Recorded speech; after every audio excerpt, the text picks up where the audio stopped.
不开玩笑，美团闪购马上就到，感谢30分钟好货到手的美团闪购冠名播出。番茄是个宝，茄皇错不了，感谢约一颗阳光番茄在里面的茄皇联合赞助播出。让生活更开心，感谢国民白酒老村长特约赞助播出。96倍乳黄金续航母源自护力，感谢 A2 紫药 HMO 奶粉赞助播出。找回状态，脉动回来，感谢随时随地帮你 call back 好状态的脉动行业赞助播出。聊天吃乐事，分享更快乐，本节目由片片薄脆乐事不停的乐事赞助播出。真好笑，真有机，本节目由3方认证真有机的海天有机赞助播出。新一轮脱友全国巡演已正式开启，微信搜索效果小程序参与许愿活动。我是 Seven， 我们是好奇懒做。我是山河，我们是油泼辣子小蛋糕。我发现他每次都是在一个事儿上来回倒腾，什么都没有，还进来劲儿的拿腔拿调的。没有，我已经闭嘴了。Shut up！ 我觉得一切大不过生活。我们先来看一下他们各自的表示。2个高票选手，谢谢2位的精彩表演。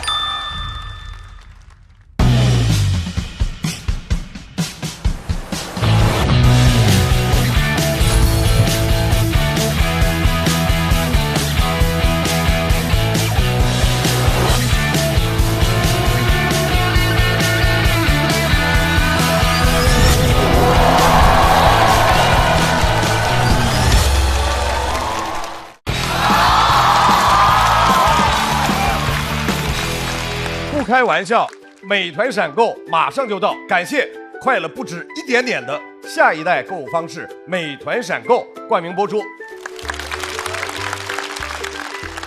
番茄是个宝，茄皇错不了，感谢约一颗阳光番茄在里面的茄皇联合赞助播出。让生活更开心，感谢国民白酒老村长特约赞助播出。各位好，欢迎来到由美团闪购冠名播出的脱口秀《和他的朋友们》第2季，欢迎各位。下面一组要进行 PK 的2人队是，听这个名字我都念不出口。来，我看看，叫好奇懒做，好奇懒做呀，和油泼辣子小蛋糕。首先要上场的队伍是好奇懒做 Seven 号，让我们有请。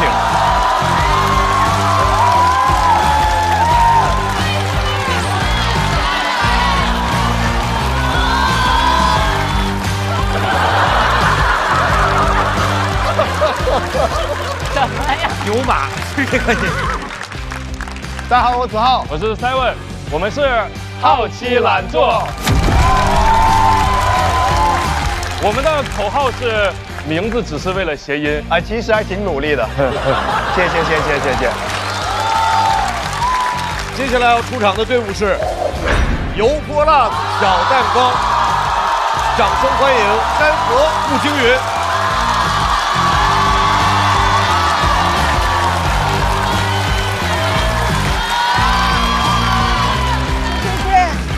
大家好，我是步惊云，我是山河，我们是油泼辣子小蛋糕。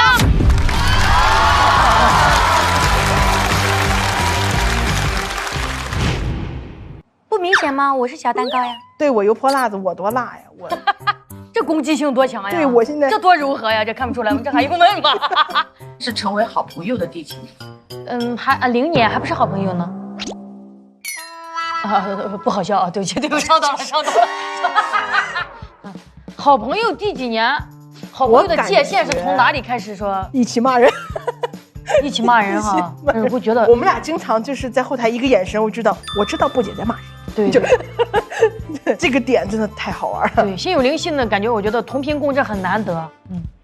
我能感觉到布姐现在她会有任何的情绪，她第一个愿意告诉我的时候，我特别开心。她昨天突然冲过来说：“山河，我们家那个什么事情解决了。”我说：“哇，她愿意第一个告诉我，就是让我觉得太开心了。”我觉得这个叫真的朋友。那我也愿意把我们家的那些家仇扬给她。我是觉得她懂我，她能接住我。把酒交换。对。你说我呛，我想呛，我想呛，那你呛来，宝贝儿，想呛你呛吧。这个朋友我交定了 ，OK。啊。山河和步惊云又是一个俱乐部的啊，对，又很熟，两个人组队比和一个人比，感受不太一样。去年他带我进这个节目，其实算是一个引路人，算是姐姐，有时候更像妈妈。然后我们去年一起也经历了很多，然后我今天就很开心能够站在他旁边，就是站在他旁边一起并肩作战的感觉。两位加油！好奇懒坐这儿，你们的那个扛分数的 KPI 是扛在谁身上啊？那当然是我俩就是因为都扛不动，所以才组了队。二位老师，你们是怎么形成你们的组合的呢？是那天我坐在人群中，然后没有人意识到我在，然后他没来，没有人意识到他在，然后我那天不在，正好然后我们就是组成了组合。既然已经选了，咱们呢就选择上台说吧。马上要出场的来自好奇懒做这位朋友，今年第2年上节目，他要在这场比赛当中和我们分享一下他喜欢脱口秀的故事。掌声欢迎 Seven。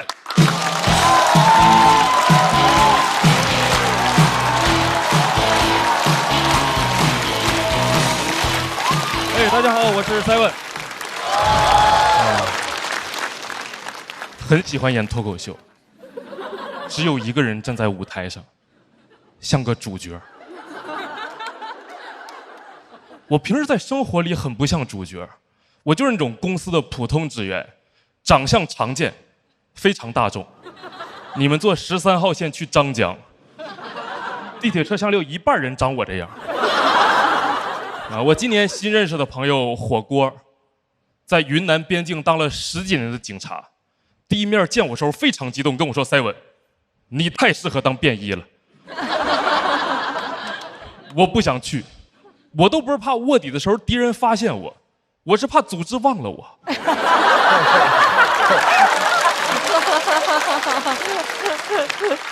我活到现在对自己的感受就是茫茫人海，我长得一溶于水。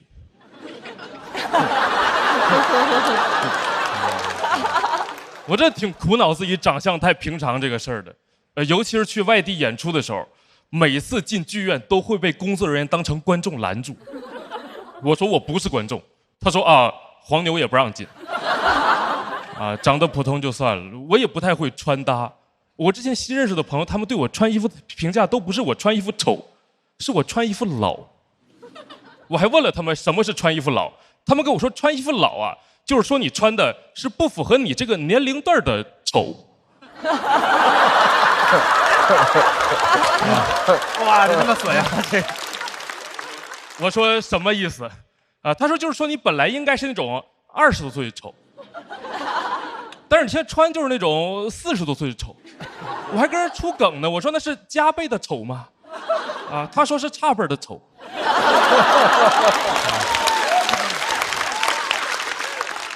但是穿衣服老这个事儿也不怪我，就这主要是因为我从小在青春期审美建立的时候，获得一件衣服的方式非常简单，就是我妈跟我说：“儿子，这衣服你爸穿不下呀，要不给你穿呢？”就穿衣服老这个事儿，我思前想后，在我家应该是一种传承。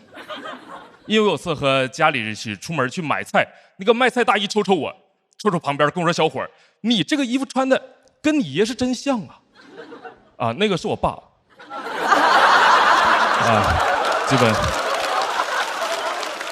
基本就是这种情况。我也试过改变一下自己的穿着，想让自己显眼一点，完全没有成功。我发现我就是那种无论想怎么变得时尚，都会变得很实用的人。我甚至套用那种穿搭的万能公式都不行。我试过穿搭的万能公式，叠穿，被我推翻了。穿得很正常，就是一件休闲衬衫，外面套了一件工装衬衫。我穿完之后，同事问我的第一句话是：“你冷啊？”他是想再给我拿一件外套，想帮我再叠一层。我没有答应，因为我觉得那样穿上可能就更像是一个在卧底的便衣了。我觉得叠就可以了，没必要叠中叠。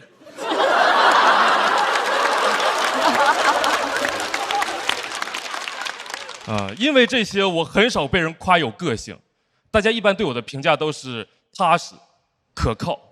我之前在网上发自拍，底下评论说你长得就像会带充电宝的。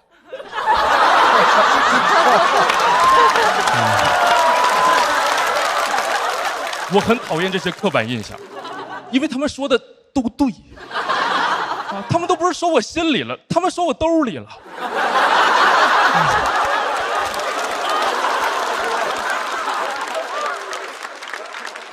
还有那种更过分的话，我听过。我之前去相亲，相亲对象跟我说的，说你条件其实还可以，但是要是能把工作和学历贴脸上就好了，要不别人都不知道我为啥找你，还为啥找我？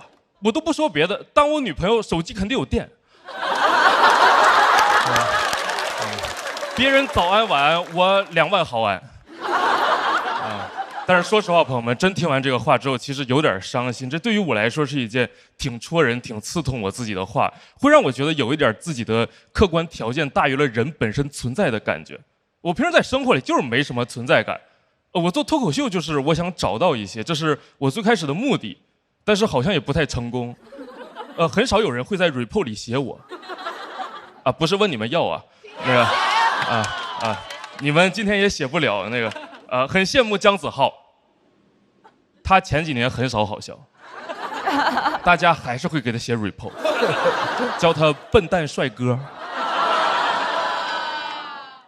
我最讨厌就是姜子浩这种人，因为我最想成为就是他这种人，他拿出拖鞋就可以被人记住。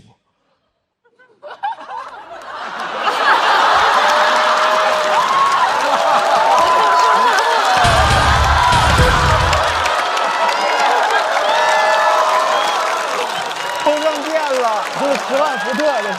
还是得带道具。原来是这种感觉呀！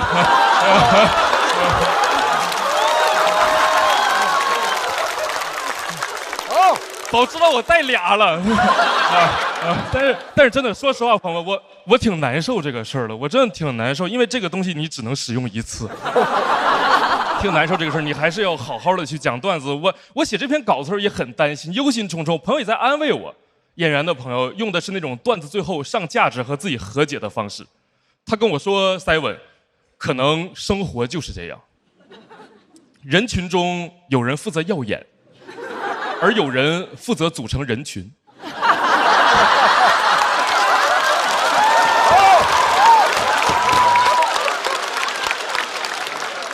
脱口秀和他的朋友们 ，Simon， 你就是那个门。怎么样？是不是还挺巧妙的？还挺巧妙的，还挺巧妙的。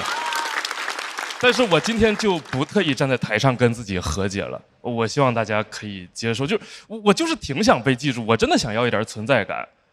因为我的价值感很大程度上就是来源于我的存在感。但是以任何形式的存在都可以。实在记不住脸也没关系，手机没电的时候要想起我。谢谢大家，我是Simon。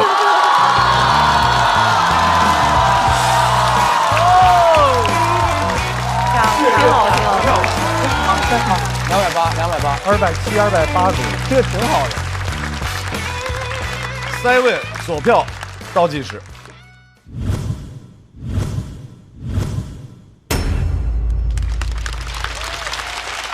谢谢。Simon存在感低，现在还会是你的困扰吗？其实还从中发现了一些优点，比如我上学的时候就发现了，有一次我们一起淘气，然后违反了纪律，每个人要写1200字的检讨，老师那个就说指着一群人说你们把检讨写了，我也写了，非常诚恳。第二天我把检讨交上去的时候，老师问我说还有你啊。就是这种情况，就不太显眼。我平时挨骂的时候，大家会忘记我，这好事啊。但是表扬的时候，有时候可能也会忘记我。茫茫人海，我长得一溶于水。而且其实 Simon 这次题目不好说，就说自己很平庸这件事儿，好多脱口秀演员涉猎过相关的内容，没想到后来一波又一波的，能把这么没有存在感的一个定位说成这么有存在感、大放异彩，这真是非常了不起的创作。是的，谢谢。我觉得 Simon 除了穿搭之外，其实可以想想昵称之类的。刚才他在说这事儿，其实让别人记住也还行啊。比如还有拖鞋王子，什么绝子，你叫腮帮子啊，腮帮子，赛文子啊，充电宝王子。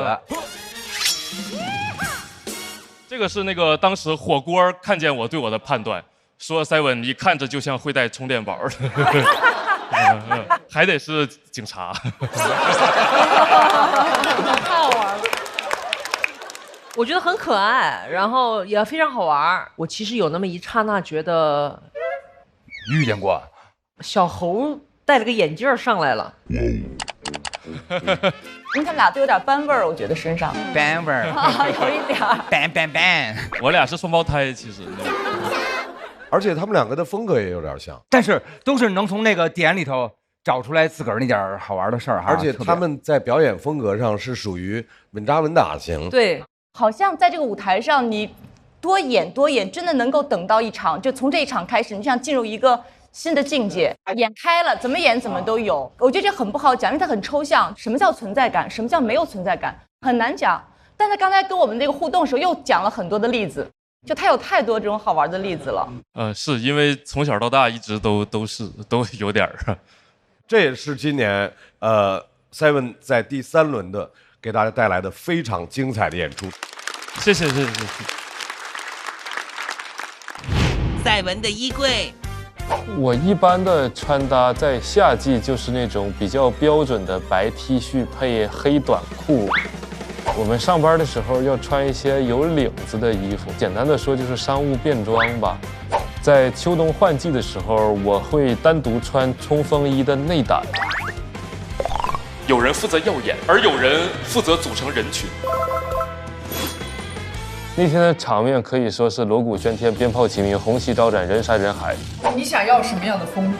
我想要那种完全看不出来像是 Seven 会穿的衣服。我真的很想知道 Seven 穿起我刚刚穿的那个机车皮。哎呀，那我大概知道是啥效果，你给我穿一下，我给你展示一下。这么好看一件衣服，你感觉我穿完这个应该可以修空调？扳手帮我递一下，谢谢。哎，我斗胆试一下这件。我这件哇，这一件 Seven 穿起来太棒了，还是装扮游戏好玩。脱口秀暖暖。哇，你别说，你还别说，你还真别说。要结婚了，觉得怎么样？可以推一个餐车，在一个婚礼的现场，是不是？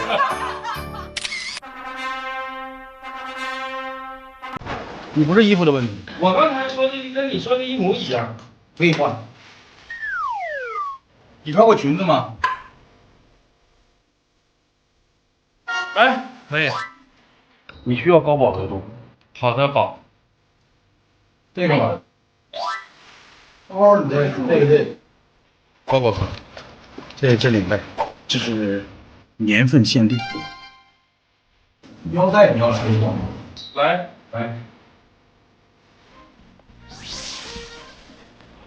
去给你们看一下暴力美学的震撼。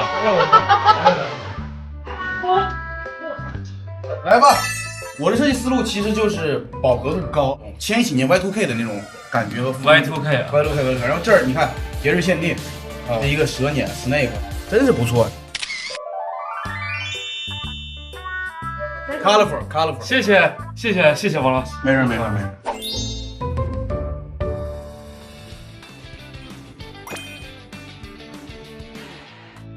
另外一支队伍首先要派出来的这位朋友呢，叫脱口秀的神仙姐姐，有一大爱好就是爱吃，掌声欢迎山河。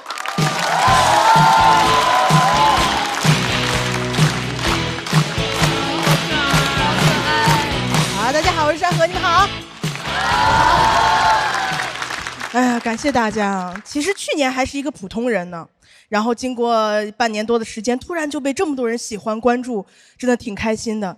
但有时候啊，还是有一点点不适应。我前段时间，我人生第一次去参加了一个高端饭局。哎，我觉得饭局这个词儿本身就很高端，对吧？你跟你平时不怎么吃饭的人，比你段位高的人才叫饭局。我们演员平时不是的，你站在后台门口喊一声都过来了。那天不一样，那天真不一样，那天是罗永浩老师。给我发微信说：“山河下周有时间吗？找几个脱口秀演员交个朋友。”哎呦，特别激动，赶紧截图发给我爸说：“你看看，罗永浩请我吃饭了。”我爸说：“我知道他，欠6个亿。”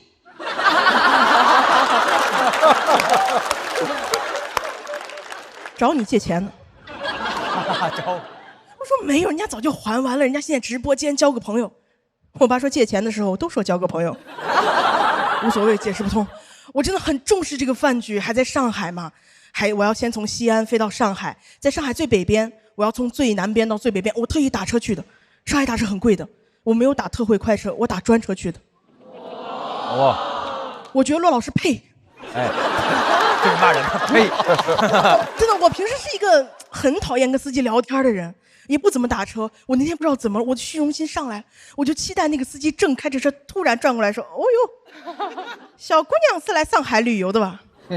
我说：“哎，找罗永浩吃个饭。”我说：“哎呦，爽死我了！”我那天在后面坐着，我就看着黄浦江 CBD 高楼大厦呼啸而过，我眼泪快下来了。我说：“山河，你出息了，你和大明星吃上饭了，你下一步经纪人、保姆车、保镖你走起来了。”堵车了。市中心周六下午6点半，罗永浩今天交不到我这个朋友。我当时真的急疯了，我不知道该怎么，我开始说胡话。我拍拍那个师傅，我说：“哥，上海有蹦蹦吗？上海？”师傅说什么？我说蹦蹦，3蹦子。啊，听不懂。按你们这儿的话，黄包车，电动黄包车。师傅没理我。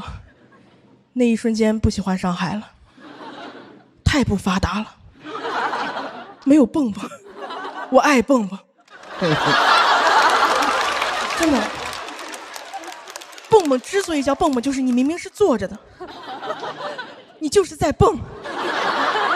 高峰期的时候你别管了，你别管它怎么到，它就是能按时到。最危险的交通工具给我最大的安全感。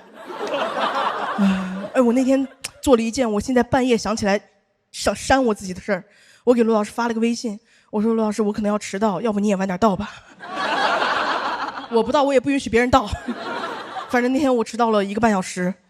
我进包间疯狂道歉，我说：“不好意思，今天迟到了，今天我也不知道平时也不打车，不好意思，今天太堵了。”罗老师人真的非常好，一直安抚我说：“没事没事，哎呀，今天就是堵，没关系，我们也是刚到，我们还不饿呢。”我看出来他们都饿了，他们快饿死了，因为那个菜吃的也太快了，上一盘空一盘，上一盘空一盘，高端饭局吃跟流水席一样。服务员每次进来的眼神就啊，这桌人怎么只有饭没有局啊？没人说话。我真的没见过世面，我第一次吃到那种每个人面前有2双筷子的饭局。你们吃过吗？每个人面前2双筷子，一双黑筷子，一双白筷子。我说什么意思？今儿要黑白刀通吃啊，今天啊。我当时观察了半天，我才反应过来是每个人都有1双公筷啊，也就是说你每次要用公筷夹口菜放在盘子，再用自己的筷子夹在嘴里。我不喜欢，太忙了。我夹到一口菜，下一步一定要在我的嘴里，直达的方便。你告诉我中间换成一下，我受不了。对吧？你喜欢吃的菜马上就过来了，等你吃完放筷子换筷子再夹，菜过去了。那天那个局面过去你就吃不到了。那一刻，我用我的余光瞟到我旁边那个人。他从始至终没有换筷子。毛豆。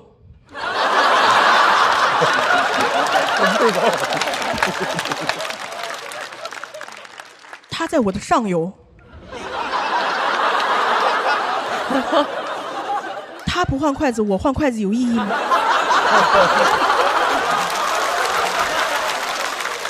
没有意义，我也不换了。菜吃得更快了。那天有个什么鳝鱼粉丝包3圈的加不上，我那天上头说其实交不交朋友无所谓了，我要尝到这个菜啊！我在饭局上不会别的技巧，我唯一会的技巧就是转桌。你们懂吗？趁别人不注意，手放在盘子上转，把喜欢吃的菜转到自己面前来。谁能想到那天那个桌子是自动的，手刚放桌子停了，我尬疯了。我当时心里在骂上海，我说你经济这么发达的地方，你为什么要研究电动旋转桌呀？你研究电动黄包车呀？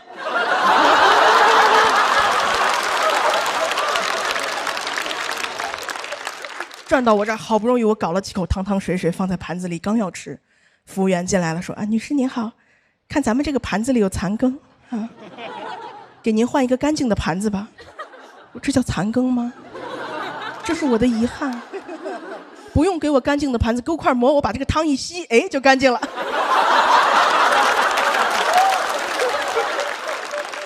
那块馍可好吃了。我当时在那儿坐着，我就不禁回想起当年那些低端的饭局了。没上节目之前，演出完之后跟那些男演员一块吃夜市的日子啊，那个地方没有什么社交礼仪可言。刚坐下，一抬头，哥几个脱了。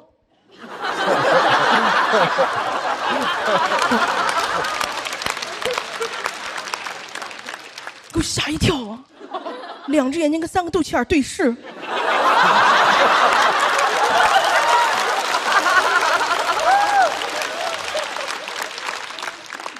一块腹肌都没有。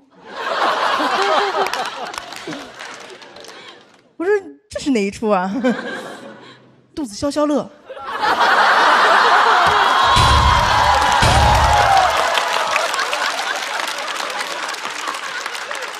哥几个开始展示自己了，展示自己。哎，你看我现在，你看，哎，你看他，你看他，哎，给我吓坏了，下一步到我了吧？没有，聊得太开心了，聊到后面端着酒杯站起来了，说：“哎，我说你有病啊！”他说没有，我今天高兴，我要给你来一个那个韩剧1988那个主题曲，叫什么？叫你不要担心。我特别担心，我开始害怕了。哥刚一站起来，肚子撞桌子，汤洒到我肚子上。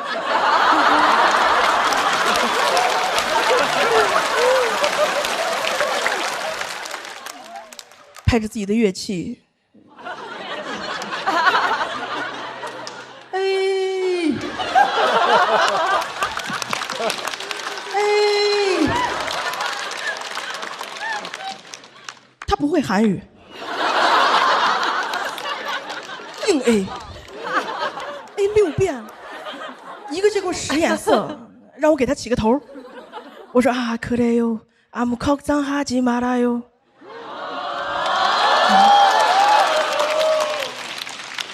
拍着肚子，可累哟！什么马拉哟？我现在回想这个场景，我害怕。你说我旁边那桌人该怎么看我？说哎，这女的厉害了哈，吃个烧烤叫3个男模教韩语呢哈！我在偶像哥，谢谢你们。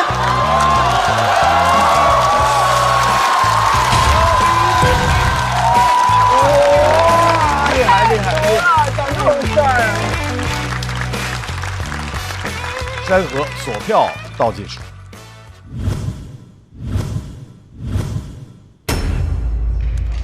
谢谢你们，谢谢你们。罗老师，你们那个饭局，高端饭局，高端饭局啊，就是因为我上海不熟，那时候也不在上海住，所以当时订了个包间，大家就去了。你记得吗？就是我们点10个菜，恨不得有5个，他说没有了。因为我们吃太快了，然后后面罗老师说，我就看我们已经没菜吃了。不是，一共4个人吃那么快呀？哦，毛豆在哪啊？有毛豆在吗？哦。我其实还挺愤怒的，因为那个饭馆特别差，服务很不行，什么都没有，还进来劲儿的拿腔拿调的，所以我特别烦那顿饭。然后点到最后，你记得吗？就所有的东西都点没了。嗯，不是我们吃的多，是他啥也没有，是吧？然后我一般请客的话，主食都会礼貌的问吃不吃主食，很多时候就不吃了。那天没办法，最后明显不够吃，又叫了好几盆炒饭之类的，勉强。山河，我们在讲你和罗老师饭局的时候，大老师问我，啥？怎么还有2双筷子啊？我说好多现在中餐馆都是2双筷子。你知道大老师的反应是什么？那不去。那肯定不去，另外1双筷子肯定要插鼻孔用啊！不是什么屁玩意儿，吃这个。因为我就从小就特别喜欢夜市的氛围，所以他在讲那一段的时候，我是特别有画面感的。然后那个1988那个歌曲前面确实也是那么开头的，这都是真事儿，反正。所以我就觉得特别的鲜活，特别有那个烟火气，我很喜欢。谢谢老师。他讲那2双筷子的时候，我就因为我没有一次用对过。就是你明白有一双应该是公筷，但你就忘了。我网上查了，说吃里扒外。哎，什么意思？就是吃里面这双是自己的，然后外面那个是对这么记。不是，你最后你会乱的。我每次就用着我就乱了，我就随便吧，反正假装有一双是公筷，轮流当公筷，最后只能这样。所以刚刚讲到那，我特别有那个画面感，我就觉得太有意思。然后我觉得山河特别全面。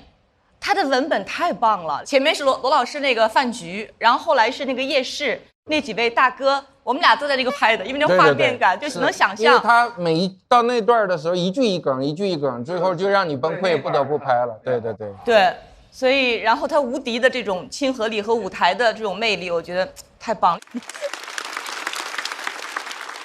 我觉得山河表现得很好，而且他今天还发烧着呢，这会儿还发烧着呢。他讲完之后才说，但他演的时候完全看不出来。今天早上本来以为好一些了，结果突然又有点低烧了。然后那会儿反正就给自己打打气。其实上场的话，那几分钟就好好表现还好，就没有怎么太影响。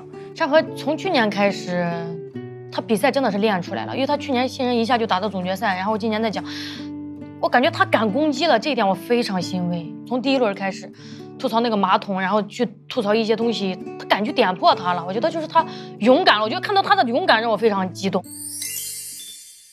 我总是在寻找些什么，是梦想吗？还是人生的意义？追寻它的路上走了太久，也会有点饿。这时我总会想起爸爸送我的保温杯，他似乎想告诉我点什么。大刀，别 emo 了。你需要阳光，什么阳光啊？每桶都有约1颗阳光番茄的茄黄，酸甜浓郁，治愈你的迷茫。来，用爸爸送的保温杯泡一桶茄黄吧。原来保温杯是这个意思。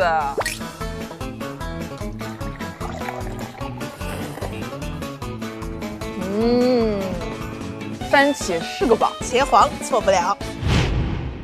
Seven 回到台上，在 Seven 和山河的表演结束之后，校团给出来的票是一样的，他们最终的票数是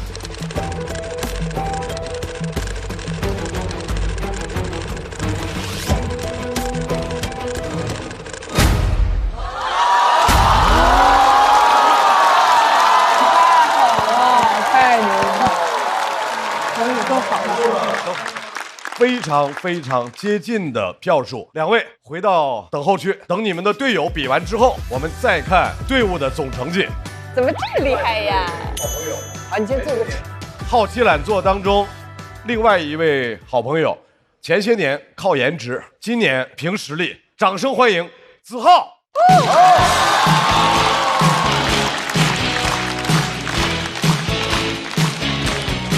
谢谢，大家好，我子浩，哎，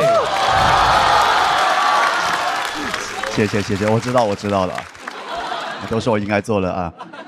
那个比赛打到第3轮了，就有点不知道怎么搞的。你们就是熟悉我的朋友知道，我以往很少出席第3轮这种场合的，真的是。你知道我上次进比赛第3轮的时候，俄罗斯和乌克兰还是好朋友啊，你们知道吗？有些没来比赛那个演员朋友更坏，跟我说：“哇，子浩你晋级了，怎么节目今年的赛事是8进9吗？”我，你们能理解那种心情？我回家之后，我跟我妈说了我晋级了这个好消息。我妈跟我说：“儿子，你知道你为什么今年表现得好吗？是因为我年初帮你找大师算过了。”我说：“啊，是因为这个呀，我还以为是我夜以继日对幽默的钻研起了作用了呢哈。”他说是，但这不是最主要的。他说主要还是这个大师厉害。他说我让他帮你算了一卦了，那个卦象上面就说你今年就是会把大家笑到扑街的。我说母亲，那个卦象的原文就是说扑街的吗？是不是有点太接地气了哈？在哪里找了这个大师？他说就在街上找的，铺了好多条街才找得到的了哈。我们老家就有很多这种迷信的东西了，你们知道吗？我妈还跟我说，这个大师给我支了几招啊。她说大师说了，儿子啊，你今年的这个事业方位在西北方向，你工作的时候面向你的西北方，你就会顺风顺水了。妈，我不知道你有没有在看这一段啊？我告诉你吧，我现在的西北方大概在这个位置了，你知道吗？我要这样子表演吗，妈妈啊？那看起来不像顺风，有点抽风了，妈妈。我觉得，如果我这样子演还能晋级的话，回去我就嫁给那个大师。我跟你说，那个大师还跟我说，他说，一定要自信，因为凡事啊，切忌心生胆怯，因为怕什么就来什么。我妈说，你怕观众不笑，观众就会不笑了，所以你得反着来。我说反着来哈，什么意思啊？让我怕观众笑吗？哈，什么意思？我又上来就啊，你们不要笑啊，救命啊！也不要鼓掌啊，也不要觉得我幽默。完了，真的有点用啊，妈妈，真的这个大师好厉害啊，这个大师。会不会加上那个方位会更好一点？救命啊！你们不要笑。有点用了，好像完了要嫁给这个大师了，是这样。我老家很多那些亲戚的朋友就是这样了，我们反倒是搞得我从小会有一种逆反心理了，我就不喜欢这些东西了。我之前还刷到一个短视频啊，就是有人拍到了一尊大佛在湖上面，很漂亮，然后很壮观的。但我看到弹幕上面没有人说漂亮啊壮观的，清一色全都是接，还有几个上岸什么的。说真的，我第一次我看不懂啊，我说接是什么？是有活吗？这个地方哈？你们要接佛祖上岸吗？你们是要哈？那佛祖哥怎么掉水里这么倒霉啊你啊？平常没去拜神的吗你哈？我不相信这东西，还有个原因，就是因为很多那迷信的俗话都是毫无根据的，全是口口相传的，对吧？那你口口相传的东西就很容易传错的嘛，很容易搞错了。我奶奶今年90岁了，她就老是记错这些东西，很离谱了，真的是。有一次啊，我表妹在家里面打着那个伞玩，她就说：“喂，收起来！你不知道屋里打伞死舅舅啊！”我说：“奶奶，屋里打伞不是长不高的吗？啊，那跟舅舅有什么关系啊？”她说：“哦，记错了，应该是屋里玩火死舅舅啊。”我说：“奶奶，你是不是跟舅舅有仇啊你啊？玩火会尿床啊，我都知道了，玩火死舅舅，这个听起来都有点科学的了，是不是哈？”你屋里玩火，别说舅舅了，我跟你都活不了啊，奶奶。就是你想迷信的话，你还不如说什么左眼跳财，右眼跳死舅舅这种话了，真的是哈，迷信都玩不明白了。而且我们老家那边有很多人做生意，做生意人就特别迷信了，真的。大家有没有看过那种香港那种商战片？那种商战片里面，你看就能看出来的。别的地方公司之间那种商业竞争啊，全都是找律师的，对吧？我们全是找法师的，真的。每次公司一出问题，就会有个黄袍道士在公司围着个火盆那里翩翩起舞的了啊！就是人家都是商业打击，我们全是魔法攻击啊！真的，你那边光给人家写律师函寄过去，我们这边律师函一写完，那直接烧掉了我们啊！全是魔法来的啊！烧完之后加一句麻利轰啊，等着倒闭吧你啊！我们老家就是靠这个的。前段时间呢，网上甚至有个新闻啊，说什么我们老家这些公司为了打压对手，他不会用什么金融啊经济手段，他们就是拿起一壶热水把人家公司那个发财树烫死了，你们知道吗？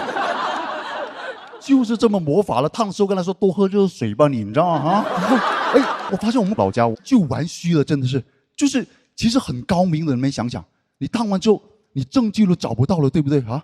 你等发现的时候树凉了，那水也凉了啊。你怎么办？你找不到，你问树去吧。你要问树啊，发财树喝水冷暖自知了，真的是。冷暖自知哈，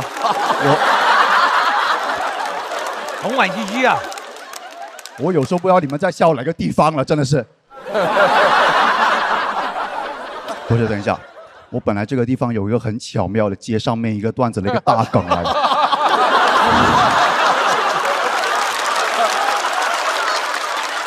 你讲，哎呀，小豪，本来很巧妙了，你们当没发生啊，就从刚刚那里重新下来啊。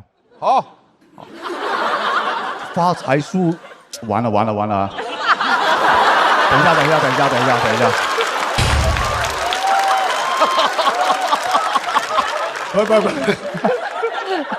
不，我有职业素养了哈。等我重新进去我刚刚那个愤怒的情绪里面啊，现在搞得我有点尴尬了，你知道吧？发财树喝水啊！冷，等一下，不要这样。Kevin， 对不起 ，Kevin。哎呀，不要这样，不要。没关系，慢慢来。我好不容易第3轮了，你知道吗？哎，完了。冷暖自知。发财树喝水，冷暖自知啊。我们就是玩魔法的，你们知道吗？真的，你看我们各种那边的公司就是这样，我们要威胁对面老板，不用绑架人家儿子的，我们直接就说你最爱的富贵竹现在在我手上，你还想富贵的话，就把我的招财猫还给我啊！你看，果然有点出不来了这个地方。完了，我现在注意力都集中不了啊。我们还有一个绝招，叫打小人，你们知道吗？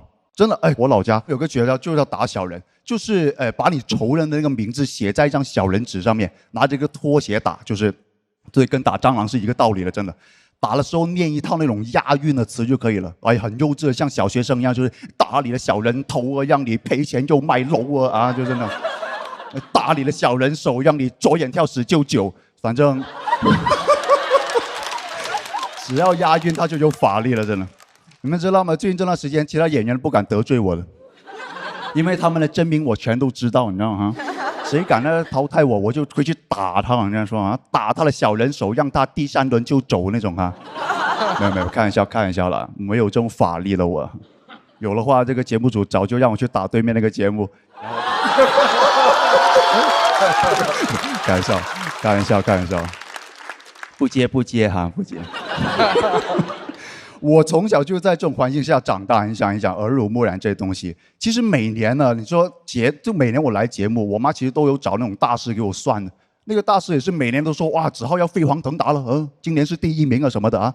我这些年估计也把好几个大师的饭碗都砸烂的了我哈。我跟我妈说，我说，哎呀妈，你以后也别花钱找什么大师了，我都不信这些了。我说我知道你想鼓励我，其实你直接说我是你心中的第1名，也可以鼓励到我了吗？我妈没有说话啊。我说妈，你怕不是觉得那帮北方人比我好笑吧？哈。我妈说怕什么来什么喽。谢谢大家，谢谢。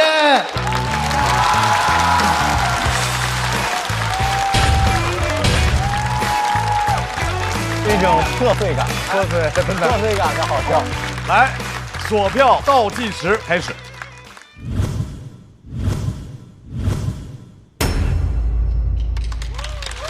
谢谢。其实，在整个的这场表演里面，那是一个很有意思的转折点。对，在你转折之前，本来大老师有话要说。没有，我已经闭嘴了。Shut up！ 没有，我就说我看前面的这一段的时候，恭喜你恢复了往日的水平。然后没有，瞎说。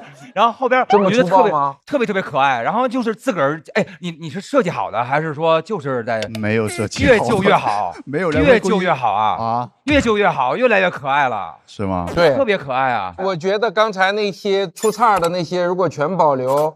他这一季就爆红在网上，如果那段给剪掉，恢复的正常，他就完了。剪不掉，没有，因为那段实在太可爱了。我觉得那段不会剪掉，那段很好看。那块就是因为我觉得不能剪，我还拍了灯了。是，我就觉得那块肯定会越来越有趣的，因为他自个儿救场救的越来越好玩。对，是这个舞台上见过最萌的帅哥，真的特别好。对，特别好。谢。对，而且那个是。他设计不出来的，是自然流露的，太招人喜欢了，真的，而且你是不是预感到这季完了会爆红，然后都红得发紫了，穿了一身紫？没有，这是我妈说大师给你的主意。对，大师给我指定能行嘛，他们说。子浩其实是不是面对突发情况，对现场的这种情绪氛围的这种掌握？和你最近在广东演这个，其实跟我广东话脱口秀有关系，有关系的，因为我确实过去这1年左右吧，都一直在演我自己的专场。其实很多类似这种情况也有出现过，所以说真的，刚刚当然不可能，我说我设计好了，我也太傻了，这样子也太不吉利了。如果，但确实是这个刚刚那个状态，也是可能是我觉得我自己控制范围之内吧。我们老说脱口秀是表演。它既然是一种舞台表演，文本很重要，表演很重要，和现场的互动很重要。对于突发状况的处理很重要。对，怎么能把最好的那个自己表现出来？我觉得今天真的子浩做的太漂亮，太漂亮了。谢谢。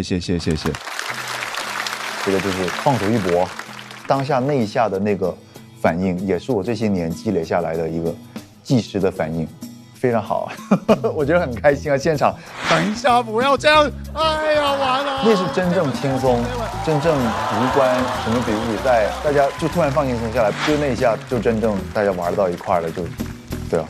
但是呢，既然是比赛，对方也要派出一位强有力的演员。前2轮用自己的能量和态度点燃全场，今天又会给我们带来什么样的惊喜？掌声欢迎步惊云。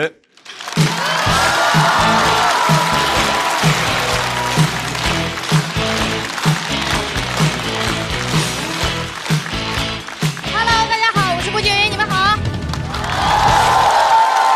其实我在这个舞台上已经聊了很多家里人了，爸爸妈妈、老公、孩子啊，很明显，能讲的家人已经不多了。所以今天呢，就跟大家来聊聊我姥爷啊。我姥爷今年89岁了，特别骄傲自己能活到现在，出门逢人就喊：“89了，耳不花，眼不聋啊！”我说啊，我姥爷每天想方设法的续命，能看出来他很想当一个90后。有一次我陪他去看个中医嘛，刚进去，医生问多大年龄，我姥爷噌就坐直了，说70几。医生就把了把脉，别担心啊，好好保养，活80多没问题。我出门就说你骗人家医生干嘛？他说我就骗，我要是大夫我都觉得70多，那好好给治一治。什么90了，你还活呀？我说你骗人家知道真相怎么给你写病历呀？哦，给你写该患者脉搏平稳，血压正常，但心眼贼多。其实我能理解为什么老爷那么怕死啊，因为他走过一次鬼门关，但我姥爷很机灵，没进去，把鬼门一关又回来了。5年前有一天，我妈突然给我打电话说你姥爷突发脑溢血，人不行了。我一下就懵了，因为我头天晚上还和他视频斗嘴，太突然了，完全没法接受。我当时正路过西安的那个大雁塔，我扑通一下就跪下来，我说大雁塔，我求求你保佑我姥爷再多活几年。我愿意用我的，还是求求你保佑他。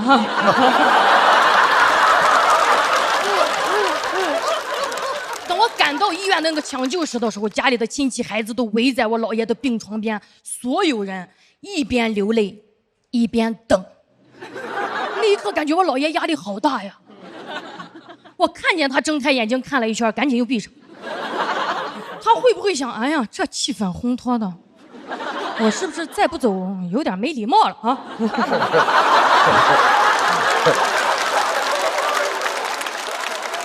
医生跟我说啊，我姥爷最后会因为呼吸衰竭离开，我就想去买个呼吸机，但其实医生和亲戚都说，哎，没必要啊，活不了几天。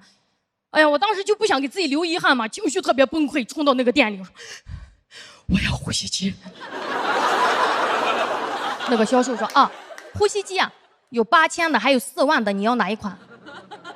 我想人都这个时候了，便宜的就够用了吧。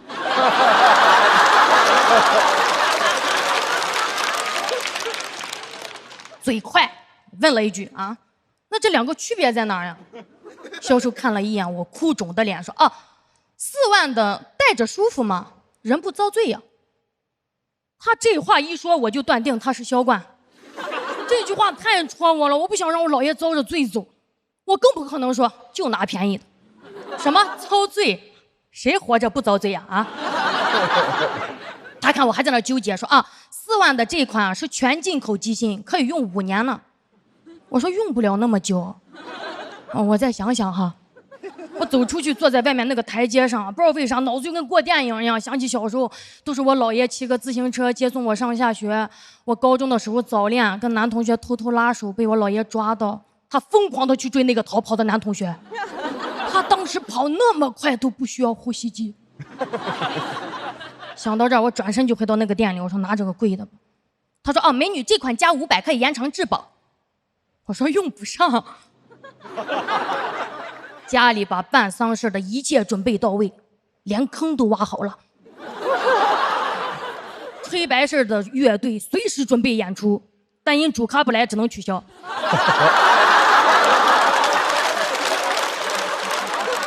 我姥爷昏迷了3周，缓过来了。哇，他醒来之后，我们全家都很激动。但我发现有一个亲戚的表情好复杂，因为他是专门从国外飞了10几个小时飞机回来，说一定要送老爷子最后一程，没送成。最后反而是我姥爷把他送到家门口，下次就不跑了，这次就当演练了啊。出院以后，我姥爷说他每天起床第一件事就是把食指放在自己的鼻孔下面，说还有气儿，然后问自己一个问题：如果明天没气儿了，我今儿吃啥呀？干啥呀？虽然我花钱了，但这2年我姥爷更像我的心理医生一样，经常给我打鸡血。有时候在家跟他聊天，他说：“哎，人一辈子好短呐，我才一眨眼就90了。”我说：“哇，你这眼眨的还蛮久的。”说你如果想干啥，你就早点去啊，你别老了你坐这儿后悔。我就跟他聊，我说其实我一直挺想学跳舞的，但是我很硬，跳不好看。他说谁说跳舞就得好看呀？啊？哦，这个是太棒了，我太喜欢这种了。你高兴最重要。哎呦，激动的喊完就吸了一口氧气。他当时那个架势，我感觉他下一步就是摔出钱包，姥爷给你交学费。没有。不可能啊！因为我姥爷活过来的这几年，把自己手里攒的钱全花光了。去年还给自己买了个电动车，我当时很反对，我说你这年龄骑电瓶车很危险的。他说我这年龄干啥不危险？啊！我前2天啊，有个老伙计，正坐着发呆呢，就走了，吓得我都不敢发呆了。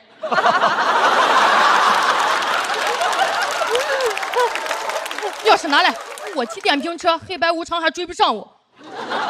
生活也变得特别有仪式感。我姥爷现在每一年要在他自己进抢救室的那一天给自己过节，说是没死成纪念日。还安排我去给他订蛋糕，说你上面就写个1啊，代表姥爷又多活了1年。我去拿蛋糕，店员都问是男宝宝女宝宝呀？我说老宝宝吧。自从他死里逃生之后，感觉像是重生了，跟以前判若两人。奉献了一辈子的人啊，现在变得贼自私，连家里剩饭都不吃了。哎，他现在遇到讨厌的人直接就怼，在85岁的时候学会了爱自己。现在一回家就躺着，点外卖、刷视频，活得跟个年轻人一样。前2天还给自己网购了一件大红色的唐装，说他打听了，黑白无常最怕大红色。现在整个人变得贼摇滚啊，经常带着呼吸机熬夜。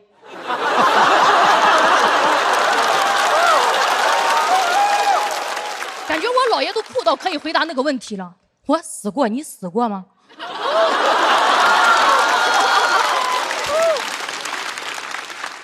前2天我还在上海正比赛呢，他突然给我打电话说：“哎，我那个呼吸机哦，突然不转了。”我一算，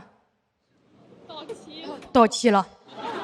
5年了，我真的好后悔没加那个质保，赶紧又买了个新的。我后来才知道，那天家里停电了。我姥爷赶紧就解释说：“啊，那这个就不退了吧？啊，得给姥爷留个备用机啊。”老头子心眼真多，我都怀疑那电闸就是他拉的。我很想跟大家分享更多我姥爷的故事，确实因为他这段经历让我觉得，什么向阳而生，人就得向死而生。我们总觉得生命很长，什么等下次吧，等有时间，等我有钱了，不一定等得到。朋友们，我们来想象一下，假如，我是说假如哈，明天我们都得死，对不起，太突然了哈，后天。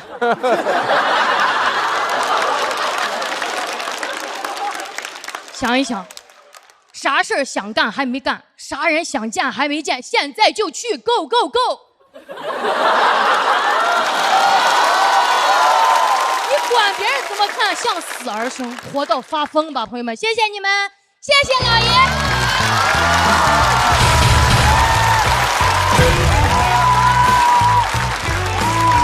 哎呀，我怎么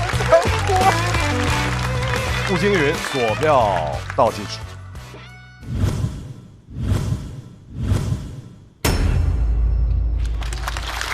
谢谢大家。哇，好喜欢他姥爷呀！哇，太喜欢他姥爷了，他姥爷是我精神偶像，太棒了！哇，怎么这么酷？刚才说那句话的时候，我都快哭了。那一句说那个什么跳舞就一定要好看嘛，是吧？你喜欢最重要啊，是不是？我觉得这个太棒了，有嘴就能唱，有腿就能跳啊。是的，那好听不好听，那个美不美，这是别人说的，你自个儿开心最重要啊。哎，我一直在试图去总结，就是我为什么特别喜欢布姐，但是。对，我们可以讨论一下。太好了，咱们拉一个群好不好？然后我们就拉布布。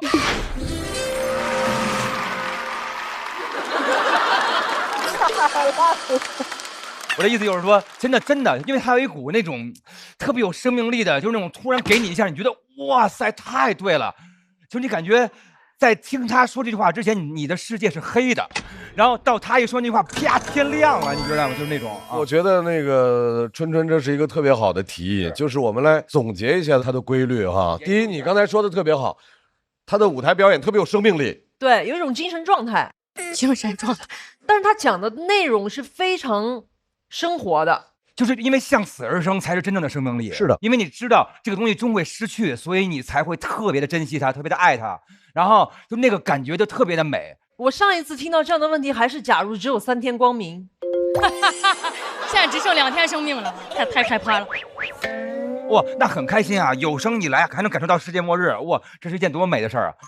爱你，谢谢。因为我姥爷天天就在我家，天天就跟你说人都是会死的，知道吧？然后会非常酷，说你知道吗？我现在啊。死亡键就在我手里，我这个呼吸机不开，我立马就死。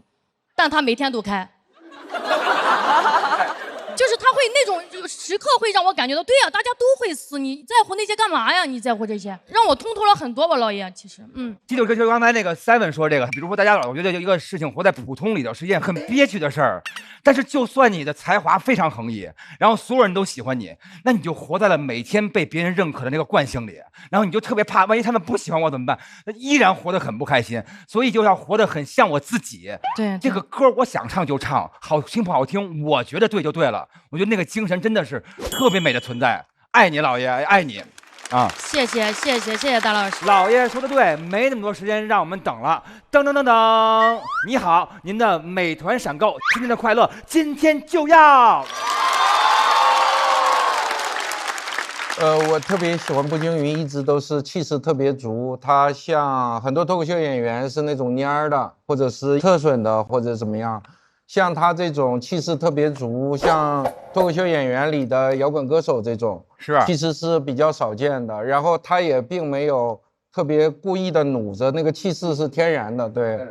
然后尤其这季的表现，天然气啊，对，没事儿。尤其这季的表现，每一场基本都是惊艳的。上一场还给了我很大的启发和教育的那个，因为女性主义题材讲的非常多。上次你还是给了一个全新的视角，是的，是的。然后这一场让人惊喜，甚至连着装风格都变了。啊，是吗？好看了吗？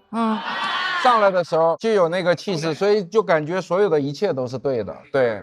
所以我听的过程就是很感慨吧，又很高兴，为你高兴。对，谢谢罗老师，谢谢。希望后边看到更多那种气势特别足的，是这些男选手们都没有的气势。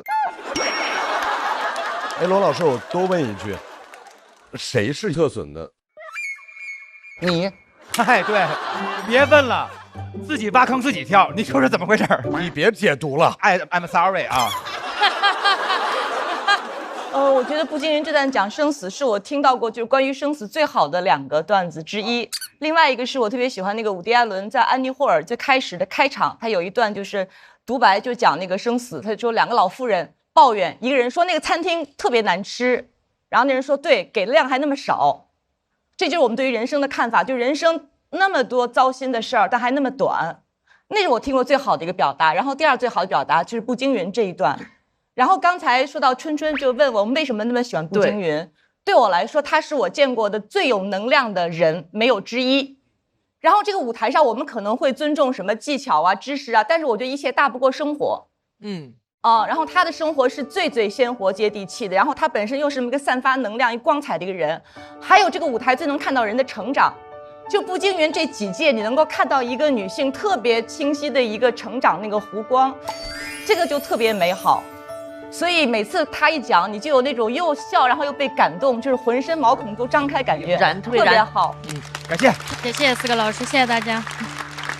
能够用自己的情绪感染别人，而且自己的生命力溢出，还能救活别人的那种，就是他对人的评判，对事情的评判，然后包括他讲事情的时候的那种旺盛的溢出来的蓬勃的夏日的那种感觉，就是特别的好。我觉得一个什么叫好的作品，就是会推翻你以往的认知，才叫好的作品。就是步惊云这个推翻了我的认知。后边他姥爷出现了那句话之后，我整个人就觉得一切都够了啊！这个世界。有人跟我说这么一句话，我能听见这么一句话，我感觉天就亮了。所以说，我觉得步惊云今天给了我这个感觉，是让人醒了天才亮，不是天亮了你才醒啊！我觉得步惊云特别棒。来，子浩要上台，山河和 Seven 也要上场。没给你丢人了，有点丢，挺好，挺好，挺好。讲的有点凉，我觉得，是不是？我没觉得。我们先来看一下姜子浩和步惊云他们各自的票数。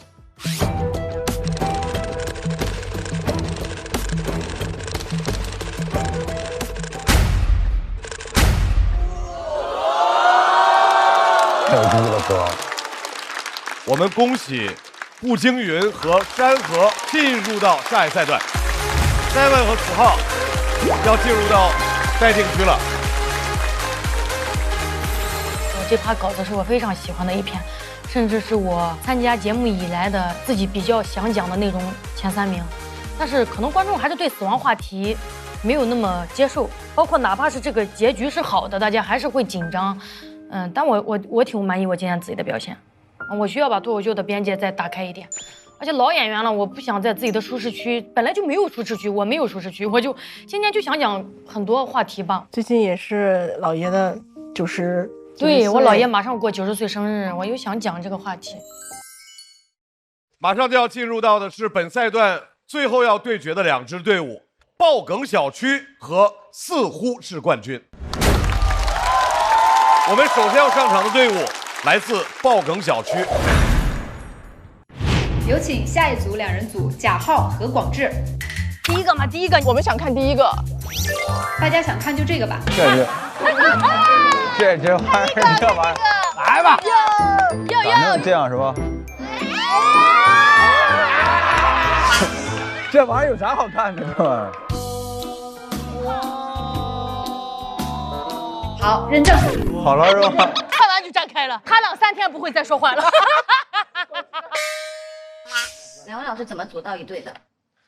怎么组到一队？我们就是去年一直在一块儿写稿，本来就在一个小区啊，甚至当时还借住他们家好几个月。哎呦，当时家里多了一个人之后，瞬间发现这个家小了很多，垃圾桶很快就满了。干什么我还是比较有眼力劲儿的，哥们儿来喝个酒什么的，我端茶倒水啊，搞点水果呀，给大家洗洗杯子啊什么的。对，浩哥在这块做的是非常到位的，我可勤快了。后来浩哥搬走了之后啊，很开心。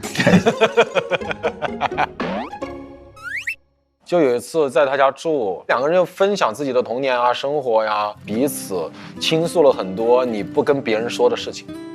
那个夜晚还挺珍贵的。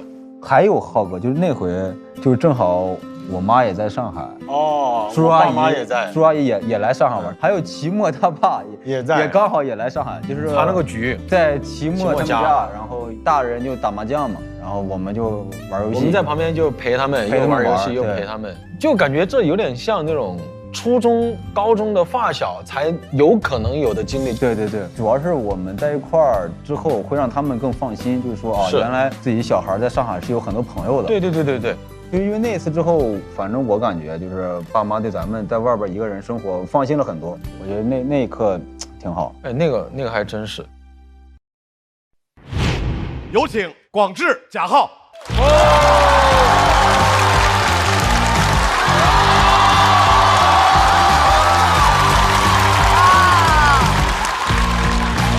大家好，我是广智，我是贾浩，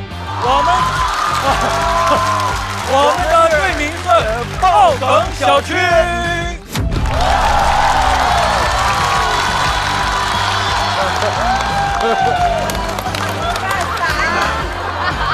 我们的口小区不大，创造神话，爆梗很多，都在这桌。要和他们对战的这支队伍似乎是冠军。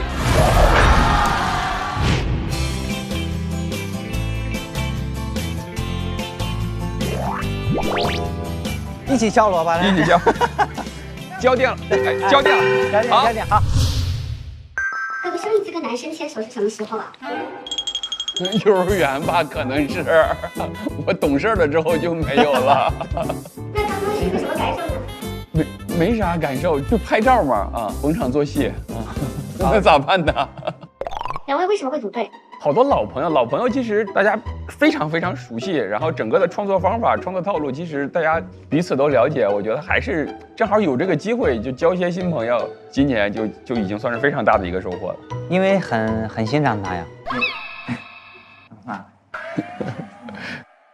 小四爷在这个节目组有别的朋友吗？没有，因为我平时就不太爱社交什么的，对，然后通过一些节目。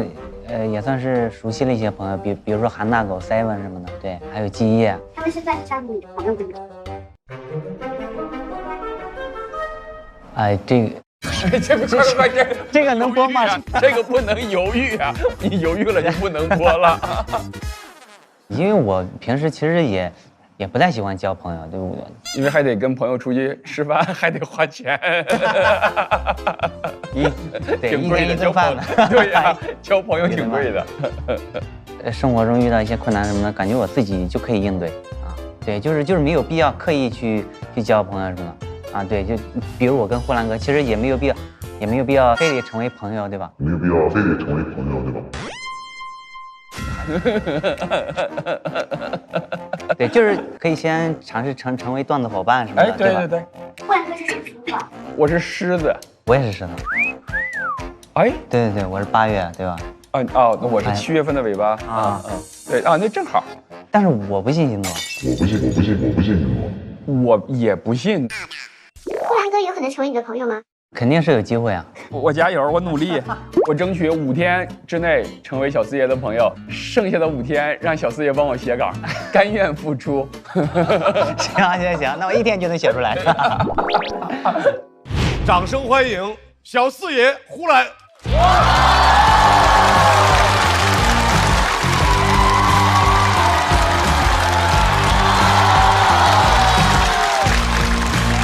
大家好，我是小四爷。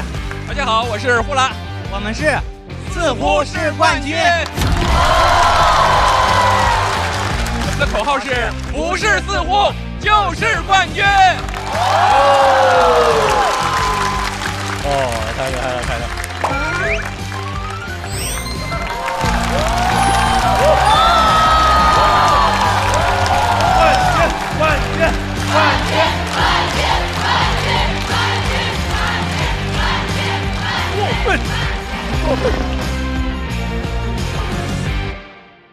爆梗小区的这2位去年都是总决赛选手，是广智和贾浩。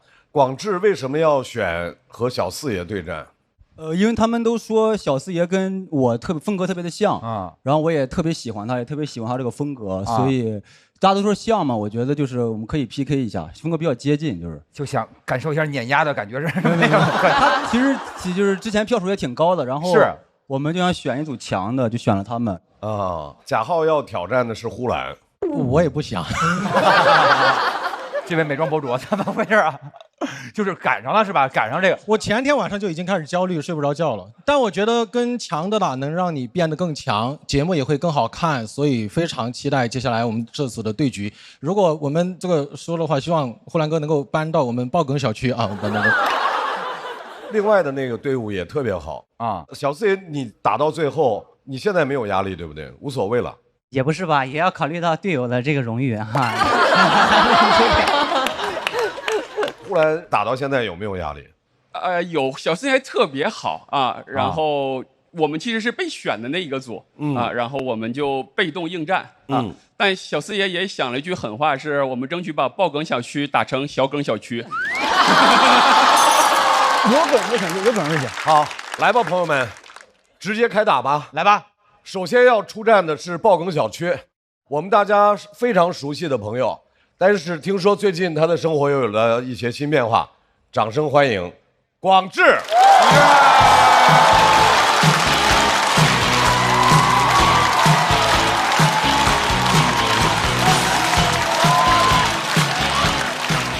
谢谢，大家好，我是广智。最近生活发生了一些变化，养了2只猫，对我来讲是个挑战，因为之前从来没有养过宠物，最多就养过鱼，在喝酒的时候。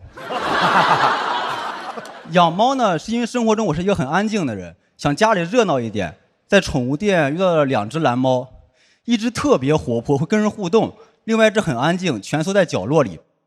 按说应该买那只活泼的，但那一瞬间，我在那个安静小猫身上看到了自己的影子。我心想，这个好，这个有内涵。最讨厌那些哗众取宠的大叫猫。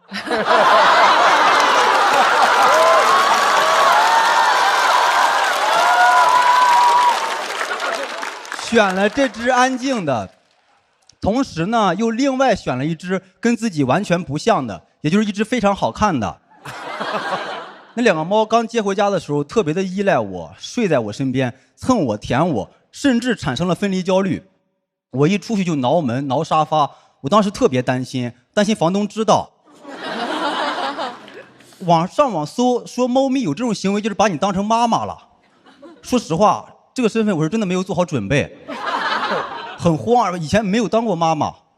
没多久就遇到了第一个问题，被房东发现了。当时房东看着挠破的沙发问：“这是怎么回事？”我当时一紧张，我说：“这是我挠的，冲我来，我本柔弱，为母则刚。”其实猫妈妈我当的也一般，一出差2天不回家，小猫爱吃什么也回答不上来。买了自动喂食器之后，就再也没有管过它们吃饭。这些行为明显就不是一个合格的妈妈，这只是一个优秀的爸爸。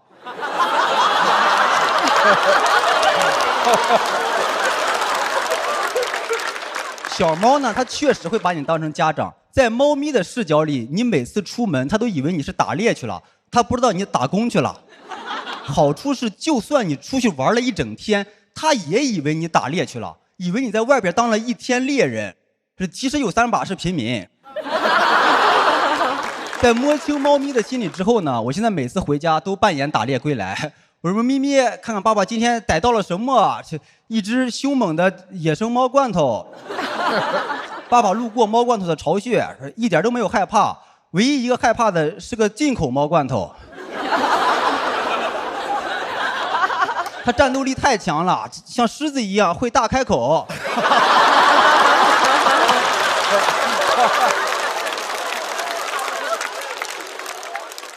转头就跑了，差点掉进消费陷阱，还是受伤了，伤到了爸爸的自尊。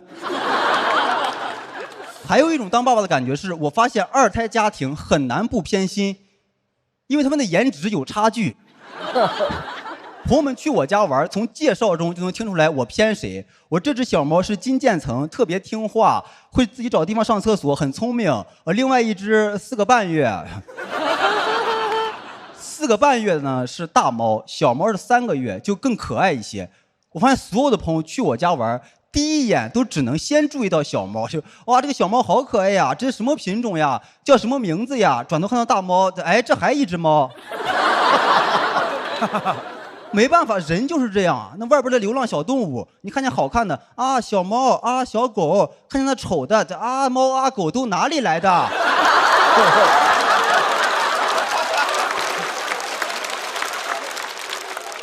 刚接回家，宠物店的老板建议我先分开喂养，不然可能会打架。我很担心他俩打架受伤。那大猫受伤了得治大猫，小猫受伤了更得治大猫。好在他俩初次见面很和谐，一块儿趴在放花瓶的架子上睡觉，然后花瓶碎了一地。不是我偏心啊，我是觉得以小猫的力量不足以把花瓶推下去。直到前2天。我亲眼看到小猫在推水杯，我心想完了，跟大猫学坏了。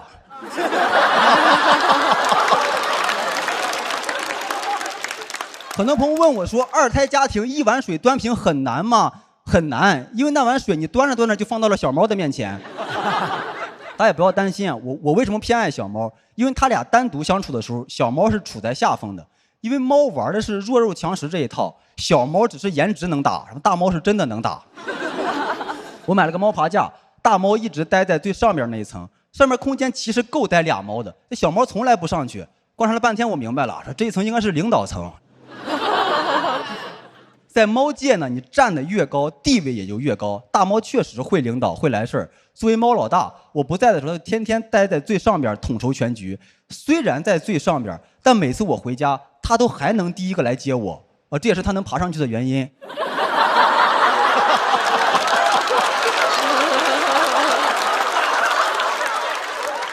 太能提供情绪价值了。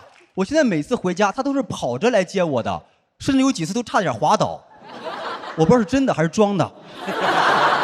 当时就有一个感觉，就是这个英国猫血统不纯，应该有山东亲戚。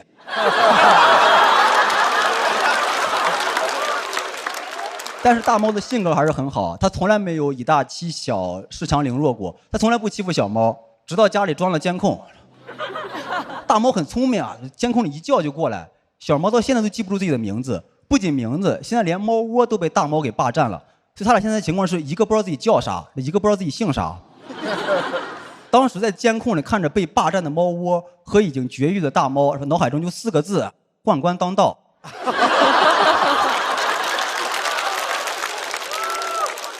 其实这些都还好了，他们猫生最大的挫折是有一天我忘了添水了，俩猫渴了整整1天。我觉得这事值得记录在我们家的历史书上。喵历5年春，天大旱。猫也不懂，现在家里所有的人祸我都伪装成天灾。我觉得作为铲屎官跟屎官一样，你得学会扣屎盆子。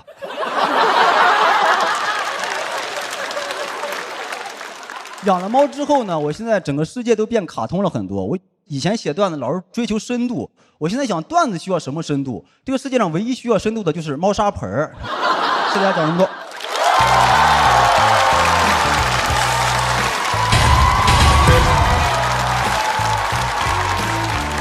来，广智的锁票倒计时。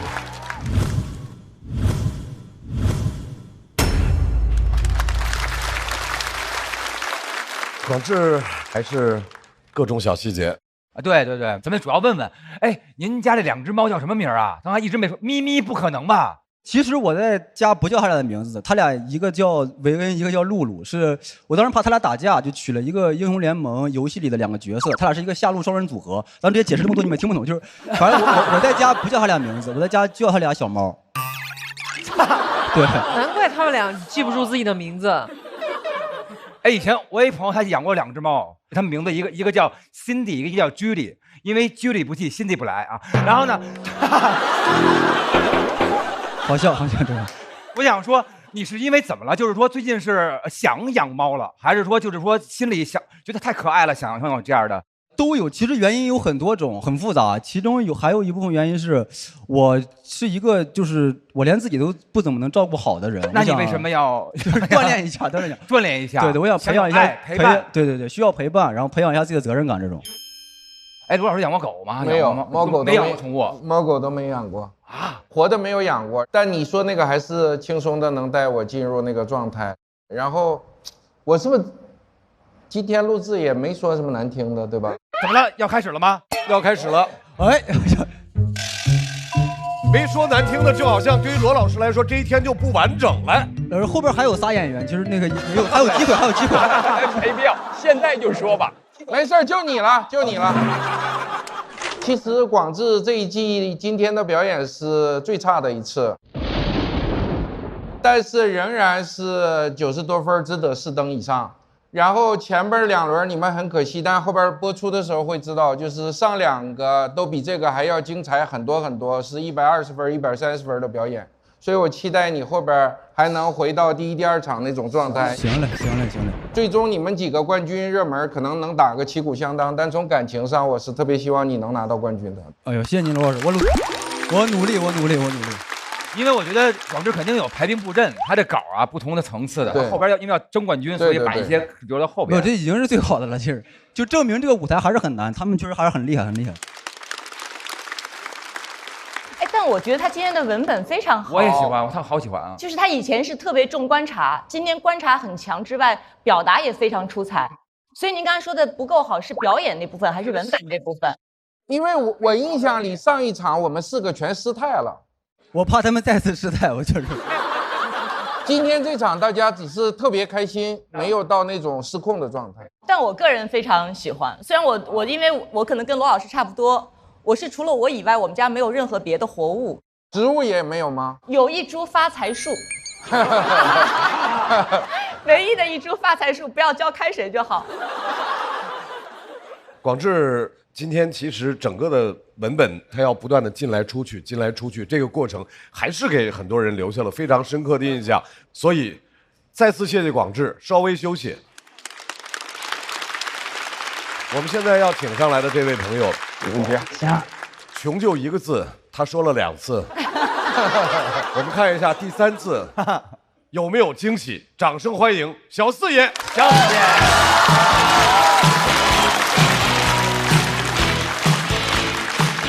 哎，好，谢谢，感谢，大家好，我是小四爷，大家好，谢谢。我刚讲脱口秀的时候，收入很低啊，生活也很窘迫。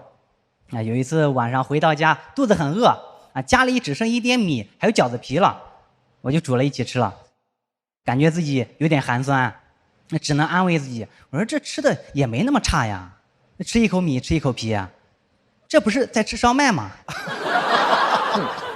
为了省钱，我就喜欢买一些临期食品。买的时候我一定要关心他们的生产日期，因为我不知道这个临是临危不乱的临，还是死到临头的临。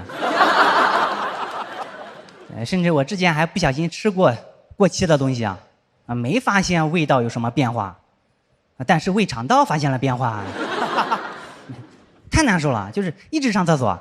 那是上海最冷的几天。那天我家的马桶圈就没有凉过，一直都是常温。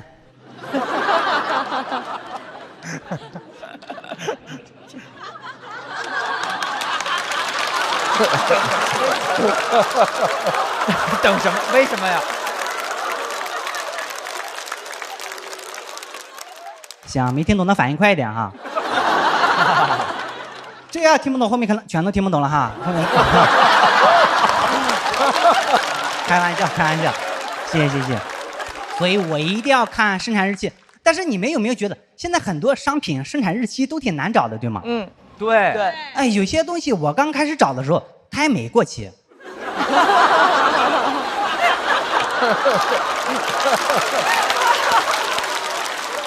确实挺难找的。哎，每次想在外包装上找生产日期，我好像都得先看一堆我根本就不关心的信息啊。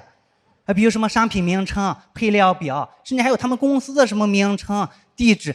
为什么要把这些不关心的写在最前面？一般谁关心你们公司的地址啊？那即使我对这款牛奶很满意，我也不会想着千里迢迢去公司感谢他们。感谢你们公司做的这么好的牛奶，要不是喝了这么好的牛奶，我不可能走到内蒙古。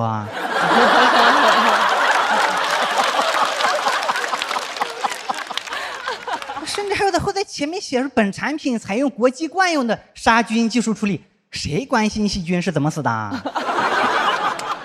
你把它勒死都行啊！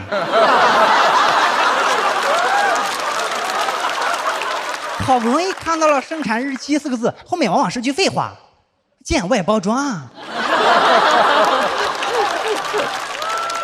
那不然呢？难道你会写在盒子里面吗？而且生产日期4个字后面不是见外包装，就是见喷码处、见瓶盖、见瓶底，就是不能直接在这说。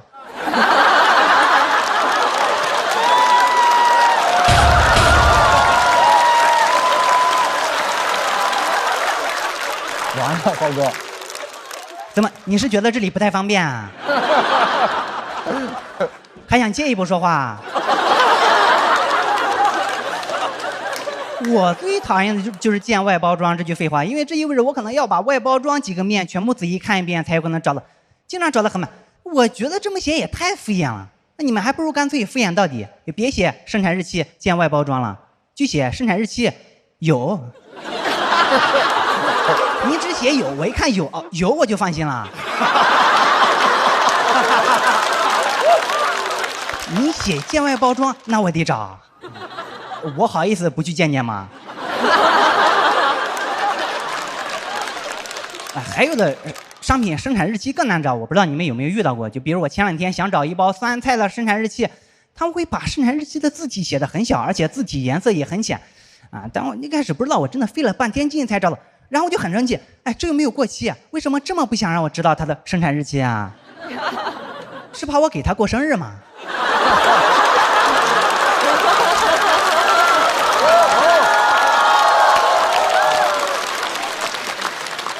今天我们之所以欢聚在这里，笑哭了，是为了给我们的好朋友酸菜过生日啊，让我们祝他在以后的日子里发烂发臭。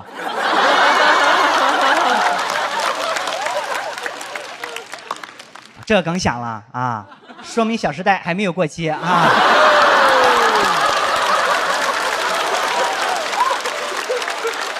天哪，他的票贼高。不过我不会吃过期的酸菜啊，因为我都是在美团闪购上买。闪购一下30分钟送达，它都没有过期的机会。但是比找生产日期更烦的是，我还得根据生产日期和保质期来算哪天过期，一点都不好算，对吗？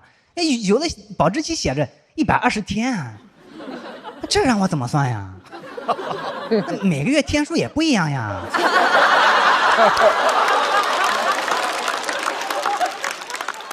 还有闰月呢，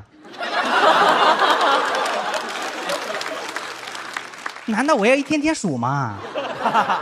对你们来说可能粗略算一下就行了，但是07那1-2天对我还有我家的马桶都很重要啊，真的很重要，这决定了我要不要出远门。别人都是出去吃好的啊，我是吃好的才能出去。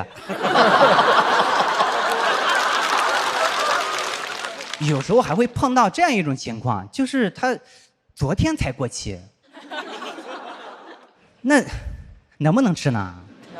能，这就不是一个数学问题了，啊，这是一个哲学问题，这涉及到时间的本质。时间其实就是昨天、今天和明天。反正我的做法是，昨天过期的面包，我会配一个明天过期的牛奶。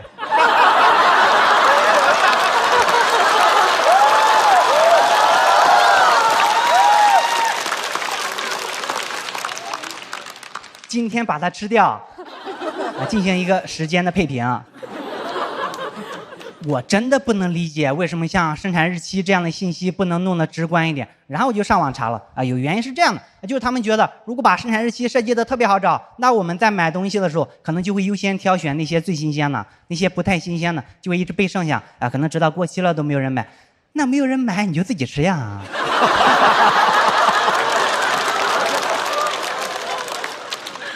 总之你不要麻烦我，对吗？我觉得这些公司其实是有点双标的，因为他们不想让我们挑选生产日期，但是他们在面试的时候会挑选我们的生产日期啊。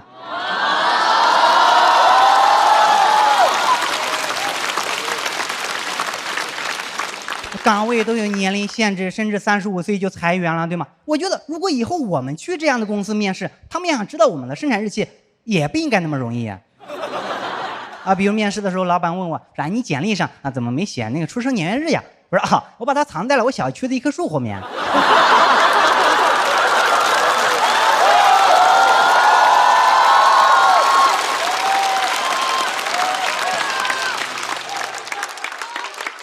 你自己去找哈。讲到这里，感谢各位。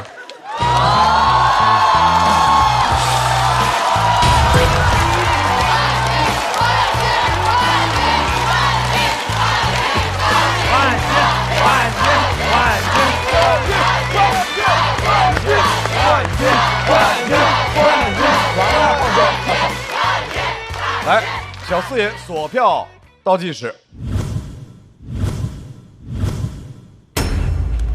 谢谢。其实不是内容了，他的表演风格，他的说话方式是有毒的。我发现他每次都是在一个事儿上来回倒腾，是的但是他说你有感觉他说的特别有道理，真的是。哎，小四爷，你会被自己逗乐吗？就是你自个儿逗着自个儿说，我太好笑了，你会。卢老师跟我们聊的时候说，你每次演出根本不是演出，是在炫技。我感觉他能把这一件事儿说一个专场，只是我们这儿篇幅限制，他只好忍了。哇，哎，小四爷，我多问一个问题，就是除了这个生产日期之外，生活里面还有什么样的细节？你就简单的说，是你特别想吐槽的。我有一次去便利店买饮料啊，然后看到有个果汁饮料上面写着大大的几个字是果汁含量12%。我当时就很震惊，我说这12%都能拿出来宣传了吗？我说那我之前喝的果汁饮料都是什么啊？都是不小心放了一点果汁吗？还是？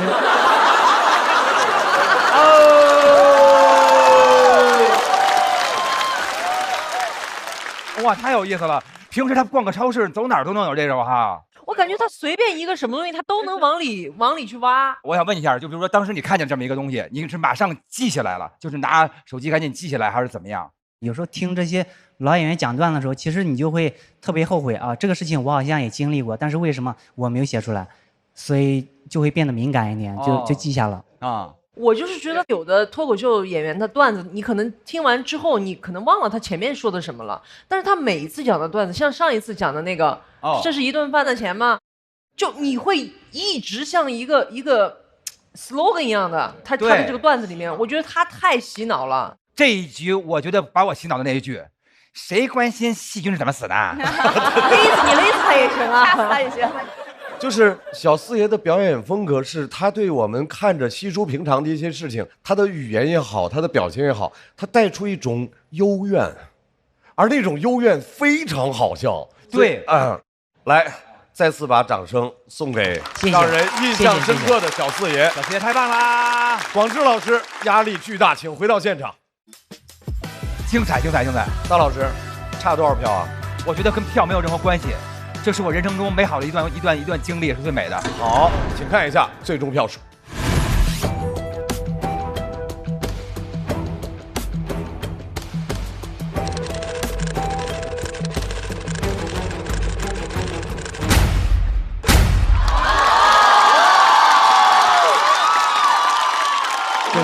谢谢。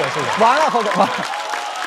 小四爷291票，何广智279票，两个高票选手，谢谢二位的精彩表演。这也太厉害了吧！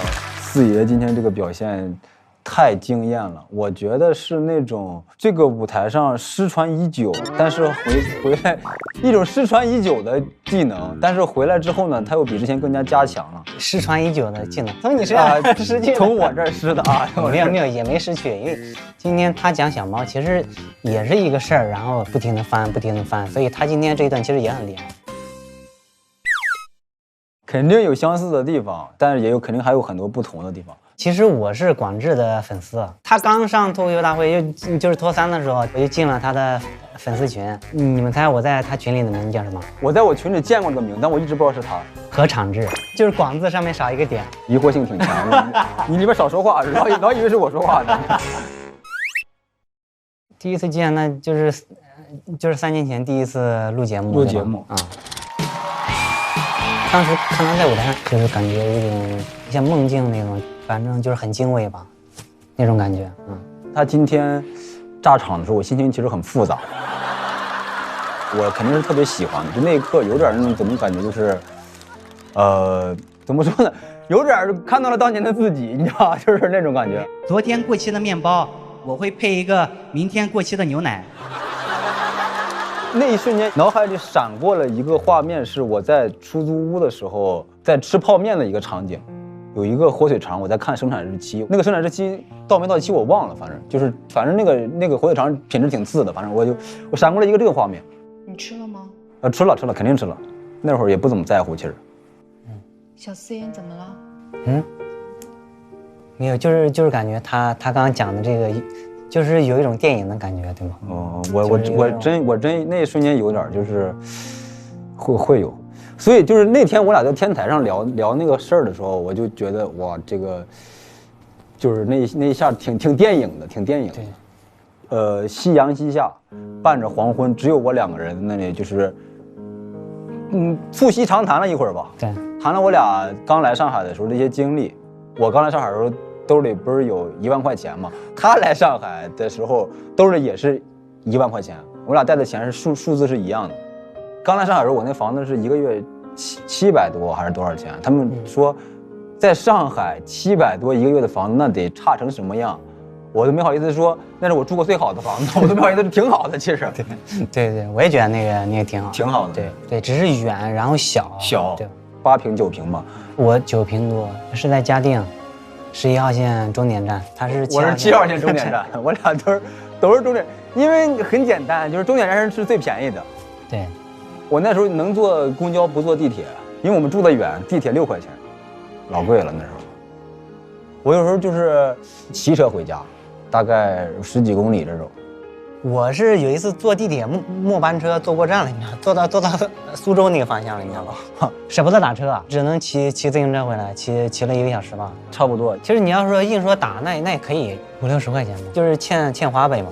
舍不得，其实就是我打车，我会怪自己为什么没赶上那个末班车，我就会陷入这个责怪里，我就更不能打车了。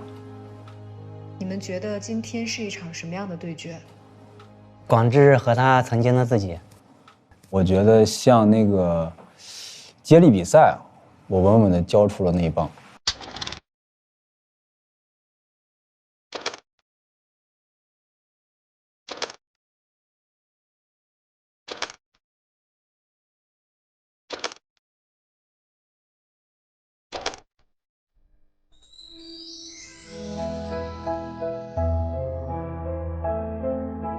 小 C， 你今天的衣服是自己选的吗？一开始我都没发现，有好几个演员说：“哎，你这是想取代谁呢？你是想讽刺谁呢？”我可真是一朵带刺的玫瑰呀！我们这不是取代讽刺，对啊，这是把它插在兜里，随身带在身上，放在心里。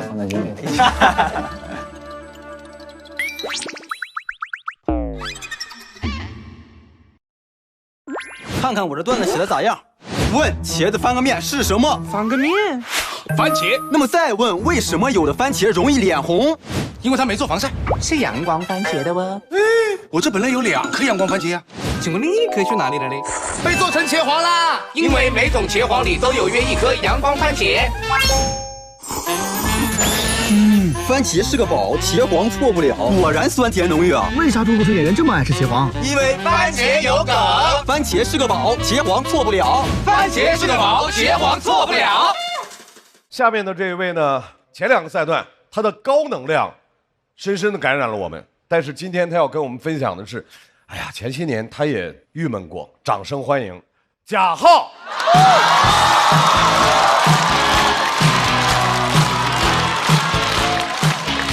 Hello， 1楼的朋友、2楼的朋友，大家好，我是小浩，欢迎大家，欢迎大家，欢迎大家。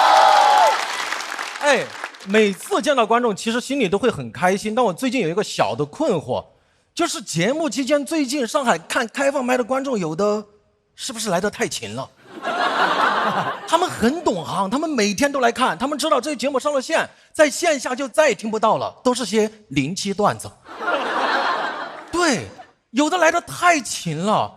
但观众，你们知不知道每个赛段10几天，演员会重复打磨1套段子？所以上个礼拜有观众给我发私信说：“浩哥，你这个段子我听了7遍了，你今天改了1句话，不如不改。”哎，有的真的来得勤到你们有些观众的 ID 我都记得了，那些标题我都背得下来了。什么？谁是开到呼兰和庞博的幸运小女孩呀？哎，这个小女孩也太幸运了，他俩都不在一个平台，王不见王，就见你。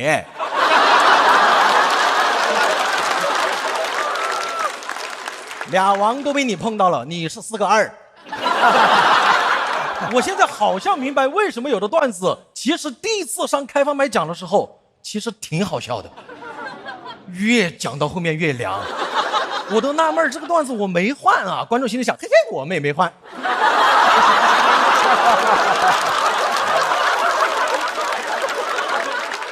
我去的勤肯定是因为我比赛焦虑嘛。我现在都记得，我早几年比赛老是一轮游的时候，我甚至焦虑到专门请了线上的心理咨询师。我很坦诚，我说我觉得同行都比我好笑，都比我进步得快。咨询师说：“小浩，你有没有考虑过承认自己根本就不如别人呢？”哎呦，我心里想，我花钱是想听点我不知道的。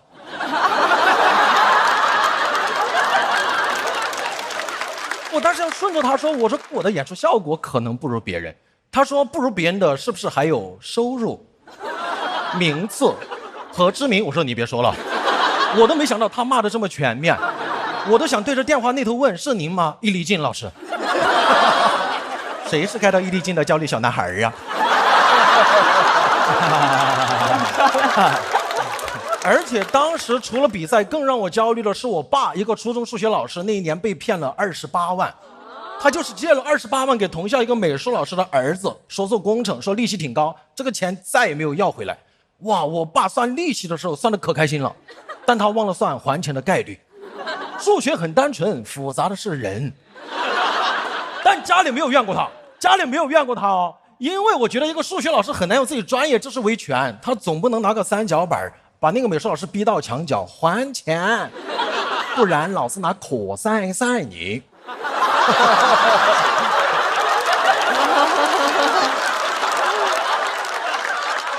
美术老师也有点懵，那我给你画个饼吧。我爸要钱办法很笨，他就每天美术课去堵那个美术老师，堵了1个多月，真的有点效果。我爸都快学会画画了，真的画的还可以。街坊邻居都调侃他说他是小徐悲鸿。说最神似的就是那个碑字，我爸真的在家里画骏马图，还搞玄学，每匹马上面画一个美术老师骑在上面，向他跑过来说寓意马上还钱。我心里想，爸，这看着更像美术老师对你说我还你马。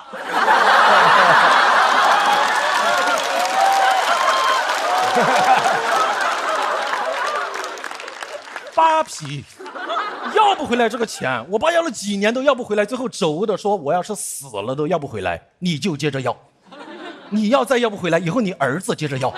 我说爸，都什么时候了还催婚？没有都没有。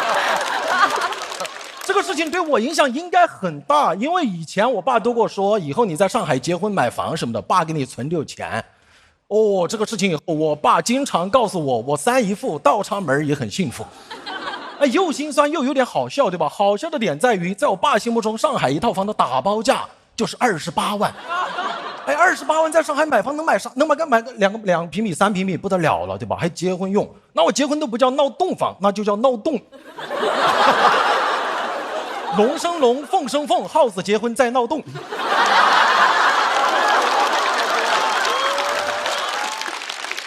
更让我难受的是，我后来知道那个美术老师的儿子当初在我们镇子上面骗走了2000多万。后来潜逃在外地，住着豪宅，开着豪车，我真的很不平衡。我每天骑共享单车赶开放麦，他呢。我朋友还安慰我说：“小浩，你想，你每天给这么多观众讲段子，哪怕只有1个观众笑了，你很快乐。你再想想那个傻子美术老师的儿子，他背负着一辈子的骂名，他一个人在外地住着豪宅，开着豪车。”你以为他真的快乐吗？那一刻我真的呆住了，因为我真的想象不到他有多快乐。我朋友还以为安慰到我了，他说：“你想啊，他只有豪宅和豪车，但是小浩，你有观众们的快乐呀。”但是我心里觉得，我要有豪宅豪车，我会让观众更快乐。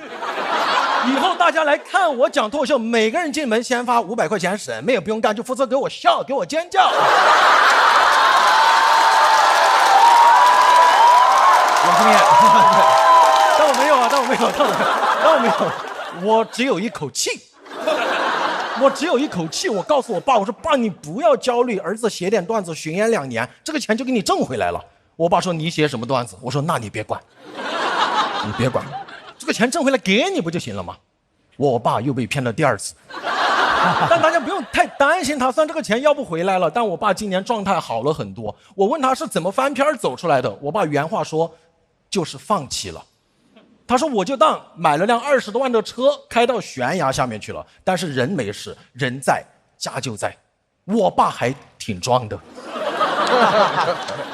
他都没有驾照，所以他不知道车有保险。导演组也问我说，上节目讲这段有什么想对美术老师说的吗？我说我想对美术老师说的话都播不了。好人一生平安吧。但我有话想对我妈说，妈，真的非常感谢您的谨慎，让您的积蓄没有被骗，我永远是你最好的儿子。但最后我想告诉我爸，爸，一切都会好起来的。你有没有发现，虽然亏了28万，但你好像对家里有所亏欠，让原本强势的你现在温柔了很多，爱做家务了很多。怎么说呢？爸，28万养成一个好习惯。大家好，谢谢。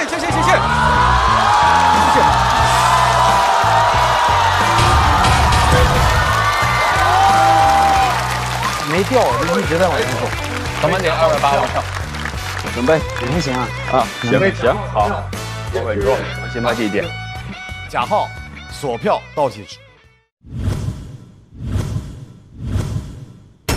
掌声再次送给贾浩。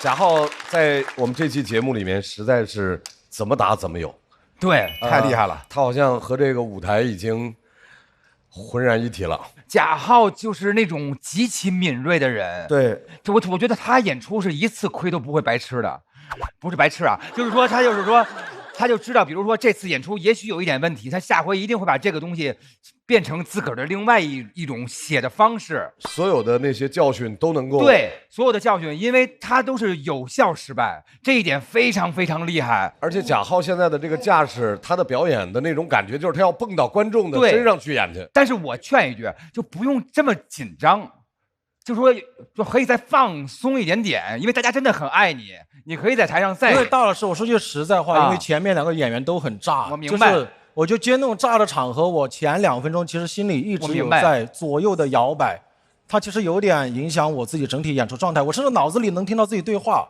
对，但我觉得这是一个很好的经历，以后再遇到类似的事情，可能就更放松了。没有白吃的亏，对不对？然后，但是我就觉得他就是这样，每次就会变得更强。贾浩太棒了。是的。我觉得他很稳定，对，就这种稳定，我相信就是他不停的在磨这个段子，每一个点他都研究的极其的谨慎。我是这种感觉，而且他的能量在舞台上也是属于高能型的一个演员。对，我想跟大家顺便说一下，你们在舞台上永远看到热力四射的贾浩，但实际上我在后台看到的他的时候是一脸疲惫的，但是他只要到了台上还是热力四射，所以我明白，我觉得这是不光是作品的好，还有一个就是这个就我们传说中的艺德，他是把自己的全部热情奉献给舞台的那种。对。啊，罗老师在后台看到贾浩是疲惫的吗？是。我在后台看到他是妆发齐全，妆容精致，还是神采奕奕的。我看到他的时候，他特疲惫，好像连续演了好几天，对吧？啊，我的原则是我见鲁豫老师我就全妆，罗老师用素颜，咱俩就素颜聊一聊天。啊，我不配，罗老师来装疲惫。哎呀，别聊天，歇会儿。对，没有，可能不同的场次吧，有的是连着演好几天，可能确实会稍微累一些。但贾浩让我现在放心到什么程度？我现在除了听他的那个脱口秀以外，我会关注他的穿搭啊，每一个细节都会想到，所以我会非常非常欣赏贾浩这样的所有的这种呈现吧，我很喜欢。贾浩今天这穿搭有什么讲究吗？啊，白和黑。我第一次意识到穿搭对演出、对观众的尊重，其实是当时看春春老师的《周末愉快》，因为他当时换的每一套衣服，我朋友都赞叹，就是真的哇，也太时尚、太绝了。但他的衣服我穿不了，我就嗨，没有，我就觉得对演出就是你会让观众觉得哇，好开心啊，就是觉得哇，好尊重我，就是那种感觉，就是一直给惊喜。对，7学啊。感谢贾浩给我们带来的表演，休息一下。本赛段最后一位要出场的这位演员朋友，他经历了时代和行业的浮沉，还在。有请呼兰。去吧，这个收个好尾。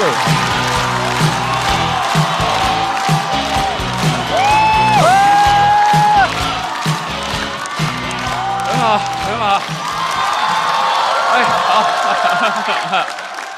来这儿，大家好，我是呼兰。其实这轮写稿时间我们其实是不多的，大家其实都有点想放弃了，然后大家节目组就给搞成这种小组赛，啊，2人一组，然后开始比总分，大家就变得特别的努力，因为你总想着别拉队友的后腿，太无奈了，你知道资本家的招数也太多了。我特别害怕公司以后以2人一组发工资，1个月完了之后，在全公司拉通榜，找8个人再不发工资。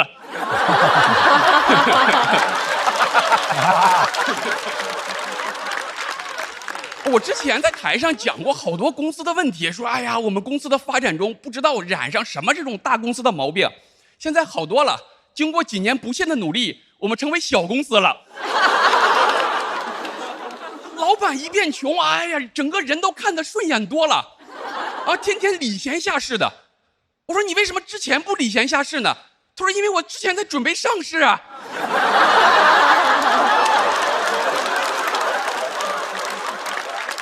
我说啊，你主要是容易上头，你还是啊喝点国民白酒老村长，真正纯粮酒，好喝不上头，让生活更开心。公司一小，整个组织架构都扁平化了。啊，以前我们学着那些大厂搞中台，现在没有了。现在公司前台今年也给裁了。啊，现在是保安兼前台。你想想看，只要不是访客跟歹徒同时来，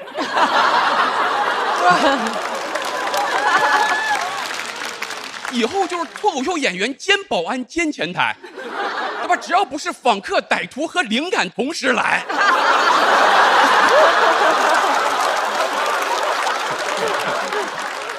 我们现在就是保安汇报给行政主管，行政主管直接汇报给董事长，啊，董事长是保安的+2，但凡行政主管请假，董事长直接领导保安。啊，我们公司3个老板，之前我在台上骂完老板之后，3个人全都哈哈乐。我说这是谁都没听进去啊，啊，后来才知道，每个人都以为我说的是另外2个人。但是我们啊，现在失去了小公司最大的优势，就是画饼。你看其他那些创业公司、小公司，经常会说：“哎呀，别看我们现在是小公司，到过几年做大了，你都不敢想象会什么样。”我们现在很难这么说。别看咱们现在是小公司，过几年做大了，做大了就是前2年的样子。我不用想象，我可以回忆，你知道，我都记着呢。前2天一个跟我说，要不然我给你点公司的股份吧。他说完自己乐出来了。我说别，己所不欲，勿施于人。老板现在就是想骗我，没有什么能拿得出手的东西。我特别害怕老板有一天跟我说咱们啊修的是来世。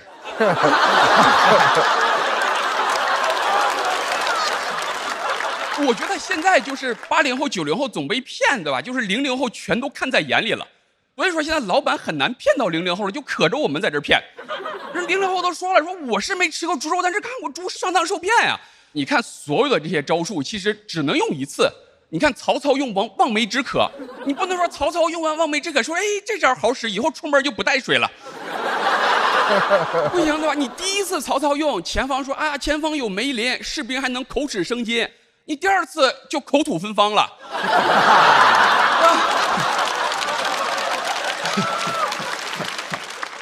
第3次就口吐白沫了。80后、90后还在琢磨呢，说前方到底有没有梅林呢？00后就觉得说这根本都不是梅林的问题，我就不该跟你出去打仗，下次就不跟你去出门了，对吧？你问00后说你为什么不出门？因为好事不出门。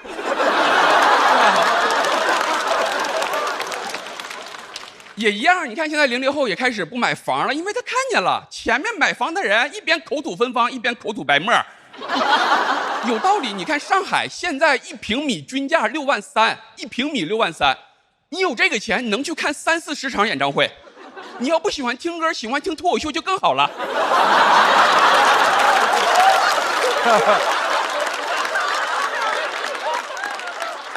我的专场最贵的票580，你能看100多场。你要不喜欢坐前排，那就更好了。坐2楼一样嘛。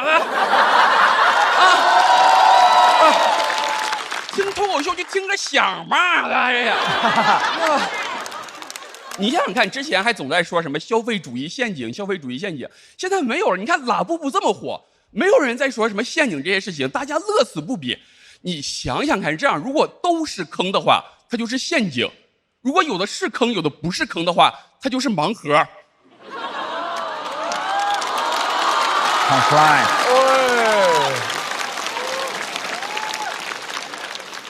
我之前那时候上班的时候谈好了月薪1万，上班之后你才知道，他说的这1万里面还包含了2000的绩效工资。你为了这2000下班不敢走，消息秒回。经过1个月的努力，终于拿到属于自己的1万块钱。00后不管这个了，8000、1万，反正不够花。一样的，不行就管爸妈要一点，贴点得了呗。有人说，哎呀，啃老，人家父母乐意跟你有啥关系？你要乐意也可以啃你。哎呀。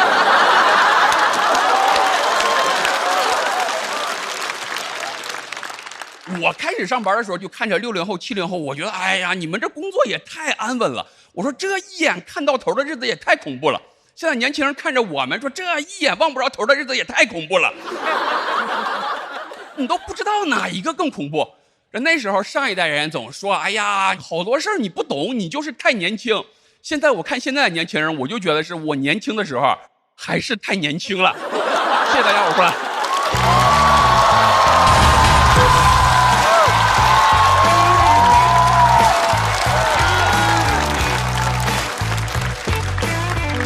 呼兰锁票倒计时。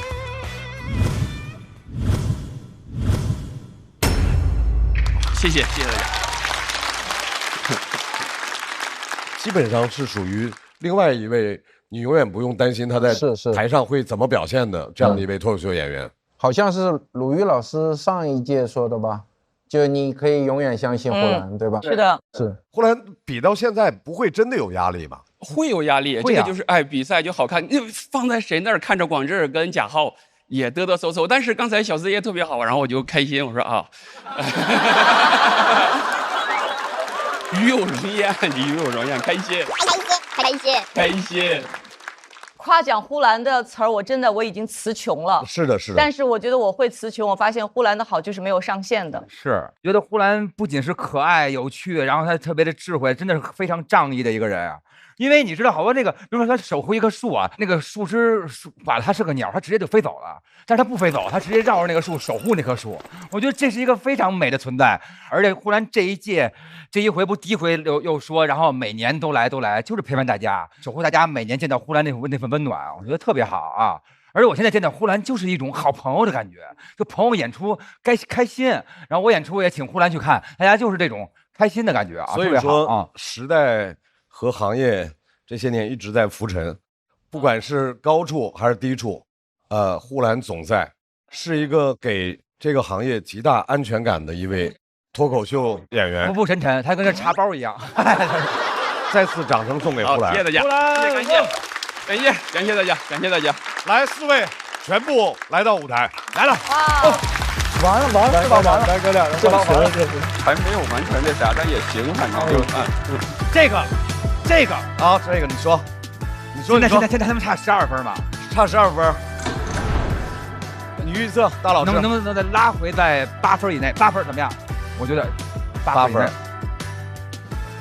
来，让我们看一下贾浩和呼兰各自获得的票数。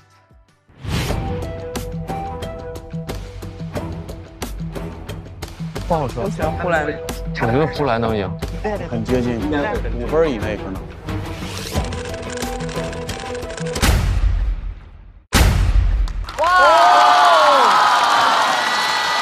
不少。哎呦，我们4个什么？句号画对了，太大了，那就呼兰跟他们跳段了，对吧？跳段了，太牛了！又是新弄出来的，你们 Study Group。爆梗小区560分，似乎是冠军576。还好浩哥也输了，不然我多难受啊！输得好，输得好，输得好。让我们祝贺似乎是冠军的2位，厉害！苏兰和小四爷顺利进入下一轮。跳段了，跳段了，跳段了，跳段了。行。表现，还可以，已经学会先移了，太好了！我觉得我们太棒了，由衷的替小四爷的开心，我这太好了，这样我就站起来在那儿蹦，又在那儿鼓掌，哎呀，这真的太棒了。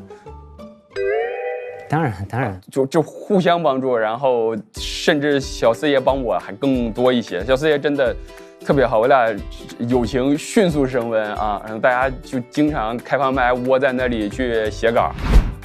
小四爷成稿还成得比较快，所以说他就比较担心，就大家一起讨论。包括第一天比赛的时候，我俩在备战间，小四爷基本就都在帮我忙活，帮我在想。刚刚呼兰哥谦虚了，说我帮他更多，我找他次数多，或者只是陪他时间多，但是其实我没有给这个稿子带来特别大帮助，你知道，更多的是那种情绪价值什么。但是他确实对我帮助很大，他就提醒我，他说这稿子你不能纯观察，你得带入你。然后这个稿子好像一下就相当于画龙点睛的，对，真的，对吧？所以还是得感谢呼兰哥，经验丰富，确实。那现在2位是好朋友了吗？我觉得是啊，小四也不是绑架小四爷啊。我觉得还是不要那么快吧。还是不要那么快吧。对，慢慢来，对。我怎么整得跟求婚似的，好奇怪这个氛围。不至于，挺好，能找到一个创作的朋友已经非常不容易了。以前知道他人好，但是不知道他人这么好。广智和蒋浩要进入到待定区，也来我们待定区看看。第一回来有点陌生，待定区怎么多了这2个人啊？我理解你的感受，接炸的真的好难啊！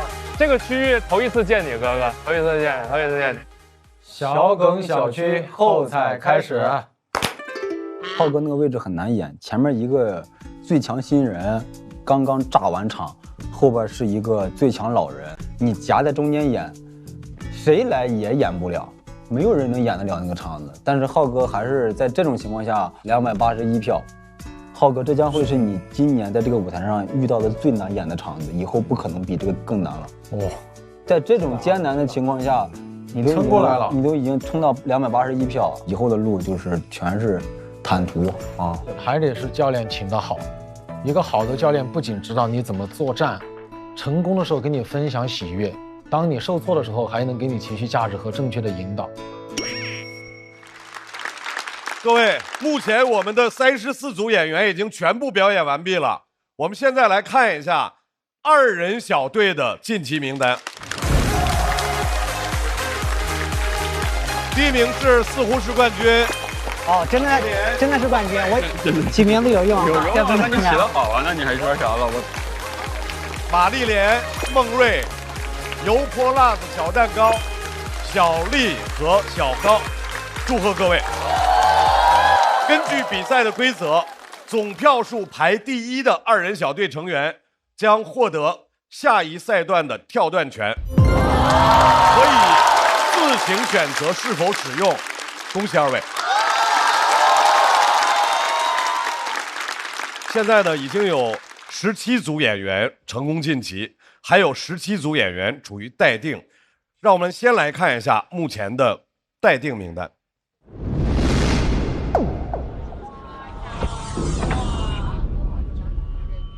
本赛段一共有26个晋级名额，所以目前榜单中得票数前9名的演员可以获得最后的晋级名额。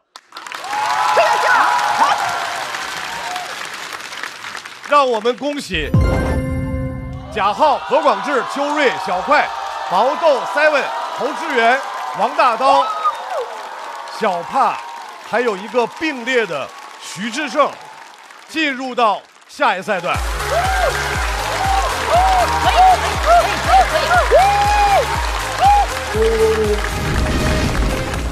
再干一场，再干一场，干一场。我知道这一轮以这个成绩晋级，下一轮对我造成的压力会非常非常大，因为我坐在那儿，我在想，如果只晋级8个人，我和小帕中间只能留1个的话，我可能就会退出了。放弃其实是一个特别轻松、特别简单的一个事情，但还是想再尽力一点，再尽力一点，就是哪怕我下一轮被淘汰了，但我在这个过程中，我真的是竭尽全力了，我也能对观众、对自己、对身边的朋友有一个最好的交代嘛。我不想，我如果退了之后，我就彻底的被脱口秀抛下了。非常遗憾，还有几位演员要在第3赛段结束之后告别这个舞台。非常感谢秋月、小雪、菜菜、姜子浩、二哥、火锅和 Echo 在3个赛段给我们带来的精彩表演，谢谢各位。希望在下一季还能看到大家给我们带来的精彩演出，谢谢各位。对我来说，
没有人能评价你。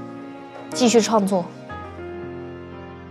回去发展我的粤语市场，发展我的粤语专场，会不会发展的很好，很顺利？哥，这也太巧了，我怎么就翻到这个家伙？他说不过如此。我老二能不能在脱口秀这个道路上再走得远一些？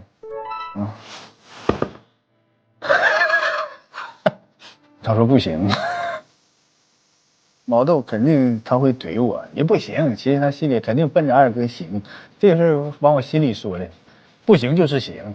我能讲脱口秀讲到60岁吗？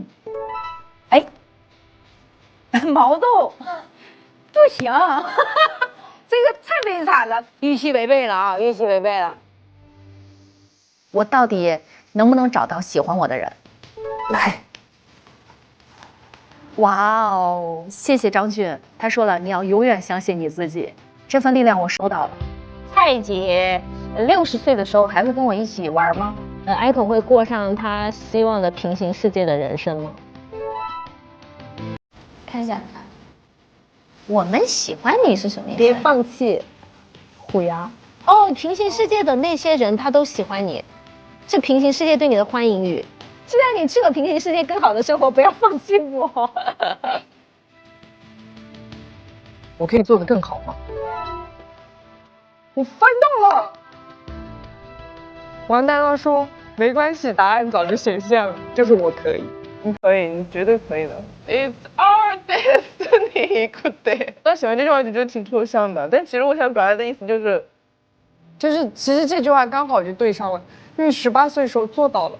36岁还可以再来一次。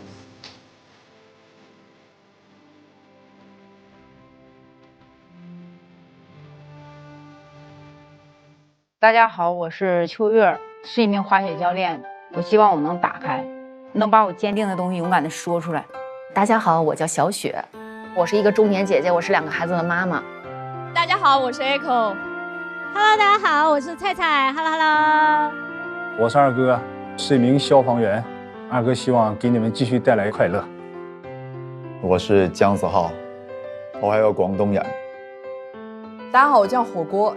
不管因为哪一句、哪一个选手的那么短暂的一瞬间你笑了，你就要知道你不是孤独的，有这些人在陪着你，有这么一大堆人在陪着你。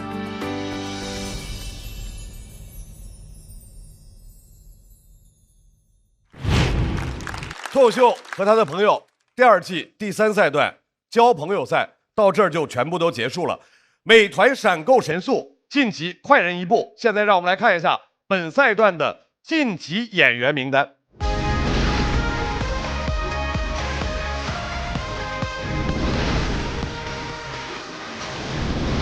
各位，根据我们的规则，不光有2支队伍可以跳段，个人票数第1的演员也将获得下一赛段的跳段权。这位朋友的名字叫孙书恒。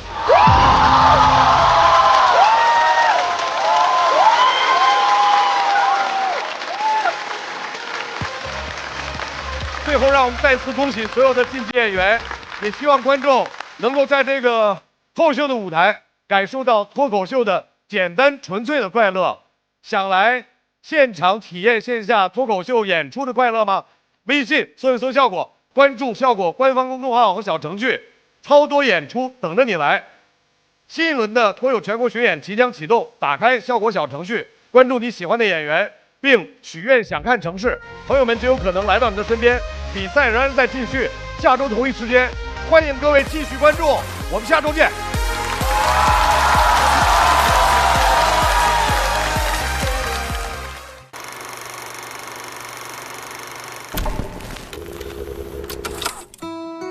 朋友一生一起走，那些日子不再有，不再有。朋友啊朋友，你可曾想起了我？朋友，我當你一秒朋友，朋友，我當你一世朋友。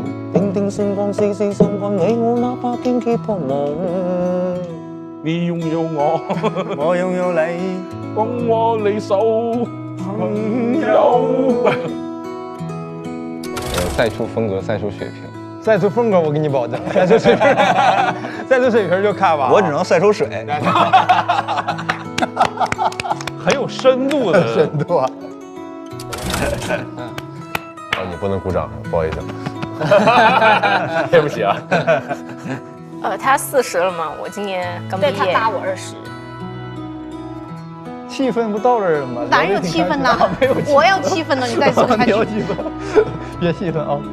我觉得好朋友之间这个还挺重要的，你要知道对方什么时候要装了。对对对，他衣品是很好的。你看，细腻。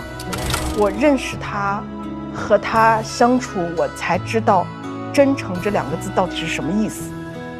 一个妈妈，一个爸爸，一个孩子的角色。对，小雪姐姐真的是那个孩子，她年龄最大，但是她最脆弱。对，像你好坏。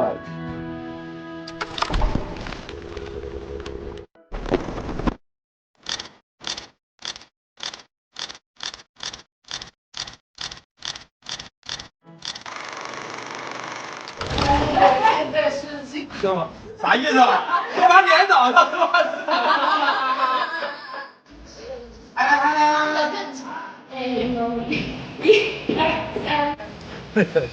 我让他们倒水养生。练了好几天，我力气。来看一下这个，我这保证用耗子他们说嘛。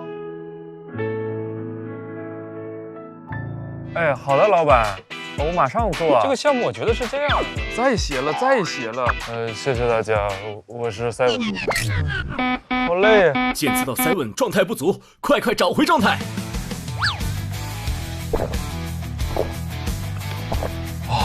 果然清爽不水，找回状态，脉动回来，我赛文又回来了。赛文。不开玩笑，美团闪购马上就到，感谢快乐不止一点点的下一代购物方式，美团闪购冠名播出。番茄是个宝，茄皇错不了。感谢约1颗阳光番茄在里面的茄皇联合赞助播出，让生活更开心。感谢国民白酒老村长特约赞助播出。宝宝内外强护，未来自会闪耀。感谢守护宝宝闪耀成长的 A2 紫药 HMO 婴幼儿奶粉赞助播出。找回状态，脉动回来。感谢随时随地帮你 call back 好状态的脉动行业赞助播出。聊天就要吃乐事，分享美味，快乐加倍。感谢片片薄脆，乐事不停的乐事赞助播出。真真好笑，真有机。本节目由3方认证真有机的海天有机赞助播出。欢迎大家来到脱口秀和他的朋友们第4赛段临门一嘴赛正式开始。除去晋级的5位和跳段的5位，最终待定区的朋友票数前8的选手才能够晋级半决赛。我觉得他挺狠的，而且笑中有狠。节目组也很缺德，到咱们这儿已经完全没人管了吗？我听了以后太有共鸣了，简直是我的嘴替。我们来看一下，谁能够成功进入到半决赛。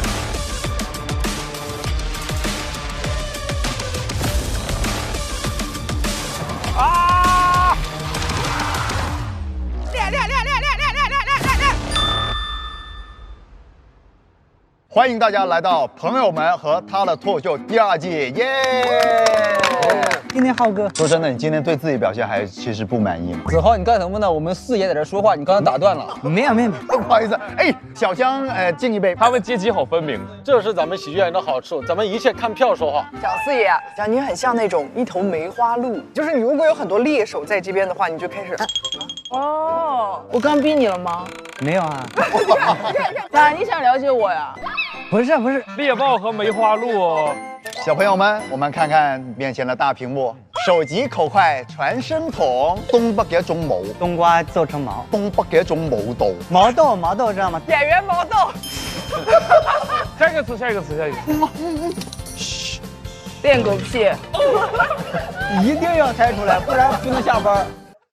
欢迎来到遇见他们，这是一场我和脱口秀女演员们的走心畅谈。今天呢，我们从痛苦这个话题开始聊。我小时候有一句话对我影响特别深：打碎牙齿往肚子里咽。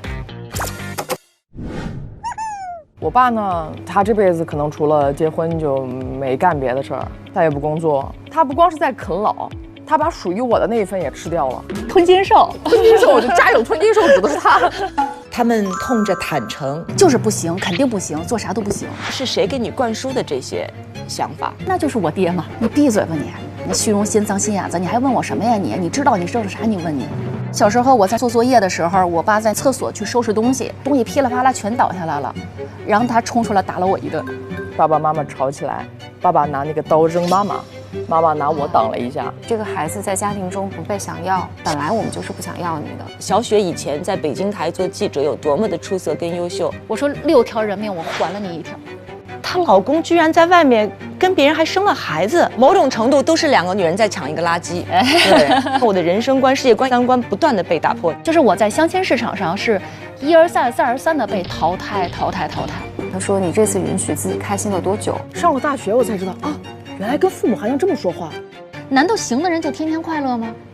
他们彼此支撑，连我都是受了你的鼓励上的台。你再说我蚂蚁试试，你知道什么？你这么大岁数，你知道什么？就父母对孩子，其实你拥有的是最大的权利，互相抚慰。我觉得人生就是这样，他给了我就一个大的一个 package，里面有好的有不好的，我全部都接受了。你的好起来就是在一次次的下坠和再起来一点点，一次次的下坠再多起来一点点，这么好起来。不开玩笑，美团闪购马上就到，感谢30分钟好货到手的美团闪购冠名播出。番茄是个宝，茄皇错不了，感谢约1颗阳光番茄在里面的茄皇联合赞助播出，让生活更开心。感谢国民白酒老村长特约赞助播出。96倍乳黄金续航母源自护力，感谢 A2 紫药 HMO 奶粉赞助播出。找回状态，脉动回来，感谢随时随地帮你 call back 好状态的脉动行业赞助播出。聊天吃乐事，分享更快乐。本节目由片片薄脆乐事不停的乐事赞助播出。真好笑，真有机。本节目由3方认证真有机的海天有机赞助播出。新一轮脱友全国巡演已正式开启，微信搜索效果小程序参与许愿活动，朋友们就有可能来到你身边。脱口秀和他的朋友们第2季每周5、周6中午12点，会员抢先看1周。衍生节目朋友们和他的脱口秀每周1、12点更新，遇见他们每周2、12点更新。SVIP 抢先看1天，还有超多幕后视频不定期掉落，记得准时追更哦。马大帅，小树不倒，我不倒。5条手，欢迎来到蝉联的夏天。蚊子得的叶子。我们的口号是一切为了孩子。花木兰，风雪越大越不怕。3个软柿子，你有我你试试。大家好，我们是好奇懒做。大家好，我们是4大天王。我是魔力青、魔力海、魔力兽、王力宏、王力宏。Echo 不菜，古灵精怪。我们是爆梗小区，小区不大，创造神话，爆梗很多，都在这桌。我们的队名是似乎是冠军，不是似乎就是冠军。玛丽莲梦瑞，让你们心碎。小丽和小高，无招胜有招，精妙厉害。听着口号我都害怕。